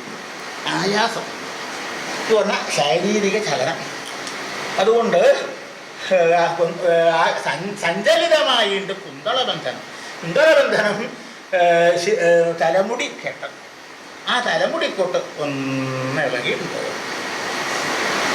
അഴിഞ്ഞു എന്നല്ല, തലമുടിക്കെട്ട് അഴിഞ്ഞു വീണു എന്നല്ല, ഒന്ന് ഇളകി. ഇത്രയേ ഉള്ളൂ. സഞ്ചലിതമായി ഒന്ന് ഇളകിയെന്ന്. എന്താ അത്? എന്താ അങ്ങനെ പറയാനുള്ള കാരണം എന്നാണെങ്കിൽ ഇങ്ങനെയുള്ള അവസരങ്ങളിൽ തലമുടി നല്ലോണം കെട്ടി വയ്ക്കണം എന്നാണ്. അപ്പോൾ ആദ്യം മുഴുക്കൊന്നും വേണം. ഭക്ഷണം പാകം ചെയ്യാൻ പുറപ്പെടുമ്പോൾ തന്നെ തലമുടി കെട്ടിയിട്ടേ പുറപ്പെടാവൂ എന്നാണ്. ഭക്ഷണം പാകം ചെയ്യാനായിട്ട് പാകം ചെയ്യുന്ന സ്ഥലമുണ്ടോ അടുക്കള, അവിടേക്ക് കിടക്കണതിന് മുമ്പ് തന്നെ തലമുടി നല്ലോണം കെട്ടണം. കെട്ടിയാൽ പോരാ, നല്ലോണം കെട്ടണം. കെട്ടി കൈ കഴുകണം എന്നാണ്. കൈ കഴുകാൻ കുറച്ച് വെള്ളം കഴിയുമ്പോൾ ഒഴിച്ചാൽ പോരാ, കൈ നല്ലോണം കഴുകണം. എന്താ കാരണം? തലമുടി കെട്ടിയാൽ ചിലപ്പോൾ ചിലരുടെ കയ്യിൽ അതുണ്ടാവും. അതുണ്ടെങ്കിൽ അത് അടുക്കളയിലേക്ക് കിടക്കേണ്ടതല്ല. എന്താ കാരണം വെച്ചാൽ അത് അത്ര സുഖമുള്ളതല്ല. തലമുടി തലയിലിരുന്നാലേ ഭംഗിയുള്ളൂ. അതല്ലാണ്ട് വേറെ എന്തെങ്കിലും വന്നു കഴിഞ്ഞാൽ ഭംഗിയല്ല, അത് വേറെ തരത്തിലുള്ള വിഷമം ഉണ്ടാക്കും. അതുകൊണ്ടാണ് അത് അത്രയും മനസ്സിലെത്തണം എന്ന് പറയാൻ കാരണം. സാധാരണ നിയമം അനുസരിച്ച് തലമുടി കെട്ടി ഒരു വസ്ത്രം കൊണ്ട് അതിൻ്റെ മുകളിൽ കെട്ടണം എന്നാണ് പഴയ നിയമം. അത്രത്തോളം ഒന്നും ആചരിക്കുന്നുണ്ടാവില്ല, സാധാരണ പൊതുവില്ലാത്തതാണ്. എങ്കിലും തലമുടി കെട്ടിയിട്ടേ ആവും. അത് തലമുടി കെട്ടാഞ്ഞാൽ അശുദ്ധിയാണ് എന്നറിയാം. അശുദ്ധിതാണ് ഇത്. ഭക്ഷണത്തിൽ വന്നു കഴിഞ്ഞാൽ അല്ലാണ്ട് അശുദ്ധി തന്നെയാണ്. അതാണ് പറയാൻ കാരണേ. എന്താ വെച്ചാൽ ഇത് തലമുടിയെന്നല്ല, പലതും ഇരിക്കേണ്ട സ്ഥാനത്ത് ഇരുന്നാലേ അതിന് ഭംഗിയുള്ളൂ. സ്ഥാനത്തുനിന്ന് മാറിയാൽ ഭംഗിയില്ലാത്ത പലതും ഉണ്ട്. ആ കൂട്ടത്തിൽ ഒന്നാ തലമുടി. അതുകൊണ്ടാണല്ലോ പലരും സ്ഥാനത്ത് കയറിയിരുന്നാൽ അവിടെ നിന്ന് ഇളകാത്തത്. എന്താ? താൻ അവിടെ നിന്ന് ഇളകിയാൽ തൻ്റെ ഭംഗി മുഴുവൻ പോകും. ഇന്ന് തന്നെയല്ല, തലമുടിയുടെ പോലെ തന്നെയാണ്. പിന്നെ അവിടെ കയറിയിരിക്കാൻ പറ്റില്ല എന്ന് ഉറപ്പുണ്ട്. അതാണ് അവിടെ തന്നെ ഉറച്ചിരിക്കണത് പലത്. അതാണ്. അതുപോലെ തന്നെയാണ് അത് വേറെ എവിടെയെങ്കിലും ആയാൽ എന്താ സ്ഥിത നിശ്ചയില്ല. അപ്പോൾ ഭക്ഷണം പാകം ചെയ്യാൻ പുറപ്പെടുന്നതിന് മുമ്പ് തന്നെ തലമുടി നല്ലോണം കെട്ടണം. അത് കഴിഞ്ഞാലോ ഭക്ഷണം പാകം ചെയ്ത് കഴിഞ്ഞാൽ ഭക്ഷണം വിളമ്പി കൊടുക്കാനായിട്ട് പോകുമ്പോൾ ആദ്യം ഒന്നും കൂടി കെട്ടണം. എങ്ങനെയാ? ആദ്യം കെട്ടിയ പോലെയല്ല, കുറച്ചും കൂടി ഭംഗിയായിട്ട് കെട്ടണം. ആദ്യം നല്ലോണം മുറുക്കി അനങ്ങാണ്ട് കെട്ടണം, പിന്നെ കുറച്ച് ഭംഗിയായിട്ട് കെട്ടണം എന്നാണ്. അപ്പോഴും തലമുടി കെട്ടിയിട്ട് വേണം വരാനായിട്ട്. ഇവിടെ സുഭദ്ര അതുപോലെ തന്നെയാണ്, നല്ല പോലെ തലമുടി കെട്ടിയിട്ടാണ് വന്നേക്കണത്. അത് കഴിഞ്ഞ് ഇവിടെ വന്ന് നമസ്കരിക്കാനായിട്ട് ആരംഭിച്ച സമയത്തുങ്കൽ ചില ചലനം ഉണ്ടായി. ചലനം എന്ന് പറഞ്ഞാൽ വിളമ്പി കൊടുക്കല് വെള്ളം ഉണ്ടായില്ലോ. അങ്ങനെ വന്നപ്പോ ആയാസ സഞ്ചലിത കുന്തള ബന്ധനേന, അത് കഴിഞ്ഞ് അവസാനം നമസ്കരിക്കുകയും കൂടി ചെയ്തുല്ലോ. അങ്ങനെ വന്നപ്പോൾ ചെറിയതായിട്ട് ഒന്ന് ഇളകിയിട്ടുണ്ടെന്ന് അത്രേ ഉള്ളൂ. അങ്ങനെയുള്ള മുഖന പ്രണമ്യ ആ ശിരസ്സുകൊണ്ട് സന്യാസിയെ നമസ്കരിച്ചു. അതിൻ്റെ ശേഷം മുകുളീകൃത പാണിപത്മ, മുകുളീകൃതമായിട്ടുള്ള പാണിപത്മത്തോടുകൂടിയുള്ള ഈ പാണിപത്മം താമരപ്പൂ പോലെയുള്ള മനോഹരമായിട്ടുള്ള കൈ, ആ കൈ കൊണ്ട് തൊഴുതു പിടിച്ചു. സന്യാസിയുടെ മുമ്പിൽ തൊഴുതുമുണ്ട്. ഒരു നിമിഷം അവിടേക്ക് നിൽക്കുന്നു. ഇതാണ് അദ്ദേഹത്തിൻ്റെ അനുഗ്രഹമാണല്ലോ വേണ്ടത്. അതിൻ്റെ ശേഷം സ മന്ദിരം ഗതവതി, അവള് മന്ദിരത്തെ കുറിച്ച് ഗതവതിയായി അവിടെ നിന്ന് പോന്നു. ആ ഭക്ഷണ പദാർത്ഥങ്ങൾ, ആ പാത്രങ്ങളൊക്കെ സഖിമാരുണ്ട്. ആ സുഭദ്ര അവിടെ നേരെ തൻ്റെ ഗൃഹത്തിലേക്ക് പോന്നു. ഗതവതി അവിടുന്ന് അദ്ദേഹത്തിനെ വന്ദിച്ച് തിരിഞ്ഞ് ഇങ്ങോട്ട് നടന്നു തുടങ്ങി. അപ്പോൾ അതുവരെ ഭക്ഷണപദാർത്ഥവും കൊണ്ട് ആ ഗൃഹത്തിൽ നിന്ന് ഇങ്ങോട്ട് വരുന്നത് വരെ ആ സന്യാസി ശ്രേഷ്ഠൻ സുഭദ്രയെ നല്ലോണം കണ്ടു. ഇല്ലേ? ഭക്ഷണം കഴിഞ്ഞു. അതും വളരെ പുതുക്കെ ഉണ്ടായിട്ടുണ്ട്. ഓരോന്നേ കാല് കഴുകൽ മുതൽ ഭക്ഷണം കഴിഞ്ഞ് കൈ കഴുകണത് വരെ വളരെ സാവധാനത്തിലാണ്. എന്താ കാരണം എന്നല്ലേ? ഇത് കഴിഞ്ഞാൽ പോകുമെന്നറിയാം, പിന്നെ കാണാൻ പറ്റില്ല. അപ്പം അത്രയും നേരം കാണാലോ എന്നിട്ടാണ് സാവധാനത ചെയ്യണത്. ഇതെല്ലാം ഭംഗിയായിട്ട് കഴിഞ്ഞ് സുഭദ്ര തിരിഞ്ഞ് അങ്ങോട്ട് നടന്നു തുടങ്ങി. നടന്ന് തുടങ്ങിയപ്പോൾ പിന്നെ കാണാനൊന്നുമില്ല. അങ്ങനെയല്ലേ? ഇങ്ങോട്ട് വരുമ്പോൾ കാണാണ്ട്, അങ്ങോട്ട് പോകുമ്പോൾ എന്താ ഉള്ളത്? പിന്നെ അങ്ങോട്ട് നോക്കിയില്ല, കണ്ടില്ല. അങ്ങനെയല്ലേ? അതല്ല, അങ്ങോട്ട് തിരിഞ്ഞ് നടന്നു തുടങ്ങിയപ്പോഴാണ് കൂടുതൽ കാണാനുള്ളത്. അങ്ങനെയാണോ? അത് ഇങ്ങോട്ട് വരണേക്കാളും കൂടുതൽ ഭംഗിയായിട്ട് കാണാം അങ്ങടാ. എന്താ കാരണം അല്ലേ? സുഭദ്ര നടന്നു പോണത് എങ്ങനെയാ? മന്ദിരം ഗതവതി കളഹംസകാന്താമന്ദാക്ഷദാനചതുരൈ മൃദുപാദചാരൈ, മൃദുപാദചാരം, മൃദുവായി മനോഹരമായിട്ടുള്ള പാദചാരത്തോടുകൂടി അവസാനത്തിൽ കാല് എടുത്തു വെച്ചുകൊണ്ടാണ് പോണത്. മൃദുവായിട്ടെന്ന്, വളരെ സാവധാനത്തിൽ. അതെങ്ങനെയുള്ളതാ? കളഹംസകാന്താമന്ദാക്ഷദാന ചതുരങ്ങളാണ്. കളഹംസകാന്തകൾക്ക് മന്ദാക്ഷത്തെ ദാനം ചെയ്യാനായിട്ട് ചതുരങ്ങളാണ് ഈ പദചാരങ്ങൾ. കളഹംസകാന്ത അരയന്നപ്പേടയ്ക്ക് ലജ്ജ ഉണ്ടാക്കാനായിട്ട് സമർത്ഥങ്ങളാണ്. അരയന്നപ്പേടയ്ക്ക് ലജ്ജ ഉണ്ടാവുക എന്താ അങ്ങനെ പറയാൻ കാരണം? അരയന്നകങ്ങളെ പോലെ നല്ല നടപ്പുള്ളവർ വേറെ ഇല്ല. ഇതാണ് പ്രസിദ്ധി. അരയന്നങ്ങളുടെ നടപ്പ് പോലെ എത്ര ഭംഗിയെന്ന് കാണിച്ചാൽ അത്ര ഭംഗിയുണ്ട് അരയന്നങ്ങളുടെ നടപ്പിന്. എല്ലാവരും പറഞ്ഞാൽ അങ്ങനെയാണ്. അരയന്നത്തിൻ്റെ നടപ്പ് എന്നാ പറയുക. ഭംഗിയുണ്ടെന്നാണ് വെച്ചേക്കണത്. കണ്ടവരുണ്ടോ നിശ്ചയില്ല, കാണാത്തവരും അത് തന്നെയാണ് പറയണത്. അരയന്നത്തിൻ്റെ നടപ്പിന് തന്നെയാണ് ഭംഗിയെന്നാണ് അല്ലേ? അത്ര ഭംഗിയുള്ളതാണ് അരയന്നത്തിന്. പക്ഷേ ആ അരയന്നത്തിനും കൂടി ലജ്ജ ഉണ്ടായിട്ടുണ്ട് ഇവരുടെ നടപ്പ് കാണുമ്പോൾ. എന്താണല്ലേ ഈ അരയന്നങ്ങളുടെ വിചാരം? എന്താ? ഞങ്ങളുടെ നടപ്പ് തന്നെയാണ് കേമം, ഞങ്ങൾ തന്നെയാണ് ഭംഗിയായിട്ട് നടക്കണത്, ഞങ്ങൾ തന്നെയാണ് എല്ലാവരും ഞങ്ങളെ പ്രശംസിക്കണ്ടേ, ഞങ്ങൾ തന്നെയാണ് പ്രശംസിക്കണത് എന്ന് വിചാരിച്ച് അഹങ്കാരത്തോടു കൂടി കഴിഞ്ഞവരാ. പക്ഷേ സുഭദ്ര ജനിച്ചു നടക്കാൻ തുടങ്ങിയോട് കൂടിയിട്ട് ഇവർ കണ്ട ഇനി നമ്മളെ ആരും പ്രശംസിക്കില്ലല്ലോ. നമ്മൾ നടക്കണേക്കാൾ എത്ര ഭംഗിയായിട്ടാണ് നടക്കുന്നത്. ഇതുവരെയൊക്കെ നമ്മുടെ നടപ്പിനാണ് ഭംഗി എന്ന ആള് പറയാറുണ്ട്. ഇനി ഏതായാലും ഒരു കാര്യം ഉറപ്പായി, നമ്മളെ ആരും ഇനി പ്രശംസിക്കില്ല അല്ലേ എന്ന് തോന്നി അരയന്നങ്ങൾക്ക്. ഇങ്ങോട്ട് എന്ത് ചെയ്തു? അരയന്നങ്ങളൊക്കെ പോയി. ഇപ്പൊ വല്ലതിൽ അരയന്നുണ്ടോ? അരയില്ല, ഒന്നുമില്ല അല്ലേ? ഒന്നിനെ കാണാനില്ല. അരയന്നെന്ന് പറഞ്ഞ എന്തോന്നിനെ കാണാണ്ടെന്നാണ്. അരയന്നാണോ അപ്പൊ അത്? അതെയോ?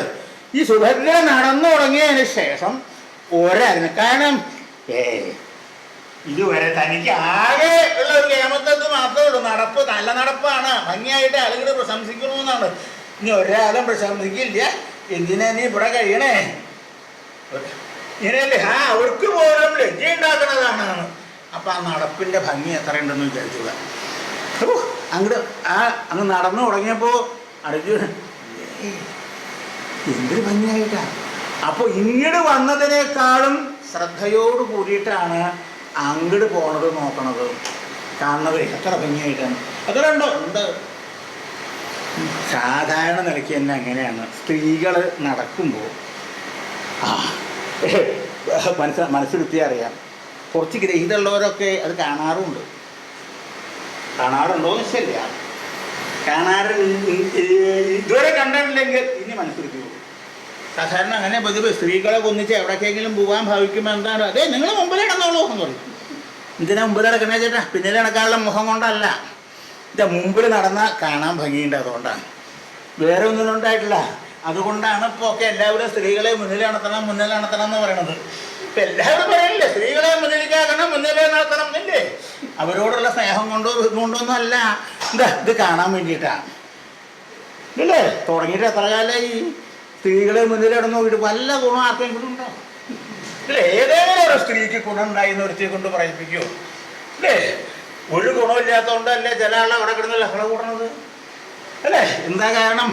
എവിടെ നടന്നിട്ടും കാര്യമില്ല എന്ന് അവർക്ക് കുറെ നടന്നതാണ്. അവര് എവിടെ നടന്നിട്ടും കാര്യമില്ല എന്ന് അവർക്ക് ബോധ്യമായി. പിന്നെ ഇനി നടത്തിക്കുന്നുണ്ട് അല്ലേ? എന്താ കാരണം? നടത്തിക്കണതിൻ്റെ ആവശ്യം ആ നടപ്പ് കാണാനാ അല്ലേ? ഇനി ഒരു ഏത് സ്ത്രീകളൊക്കെ അപ്പോ അതിസുന്ദരിയായുള്ള സുഭദ്ര നടന്നു തുടങ്ങിയാൽ എത്രത്തോളം ഭംഗിയുണ്ടാവും എന്ന് വിചാരിച്ചോടാ.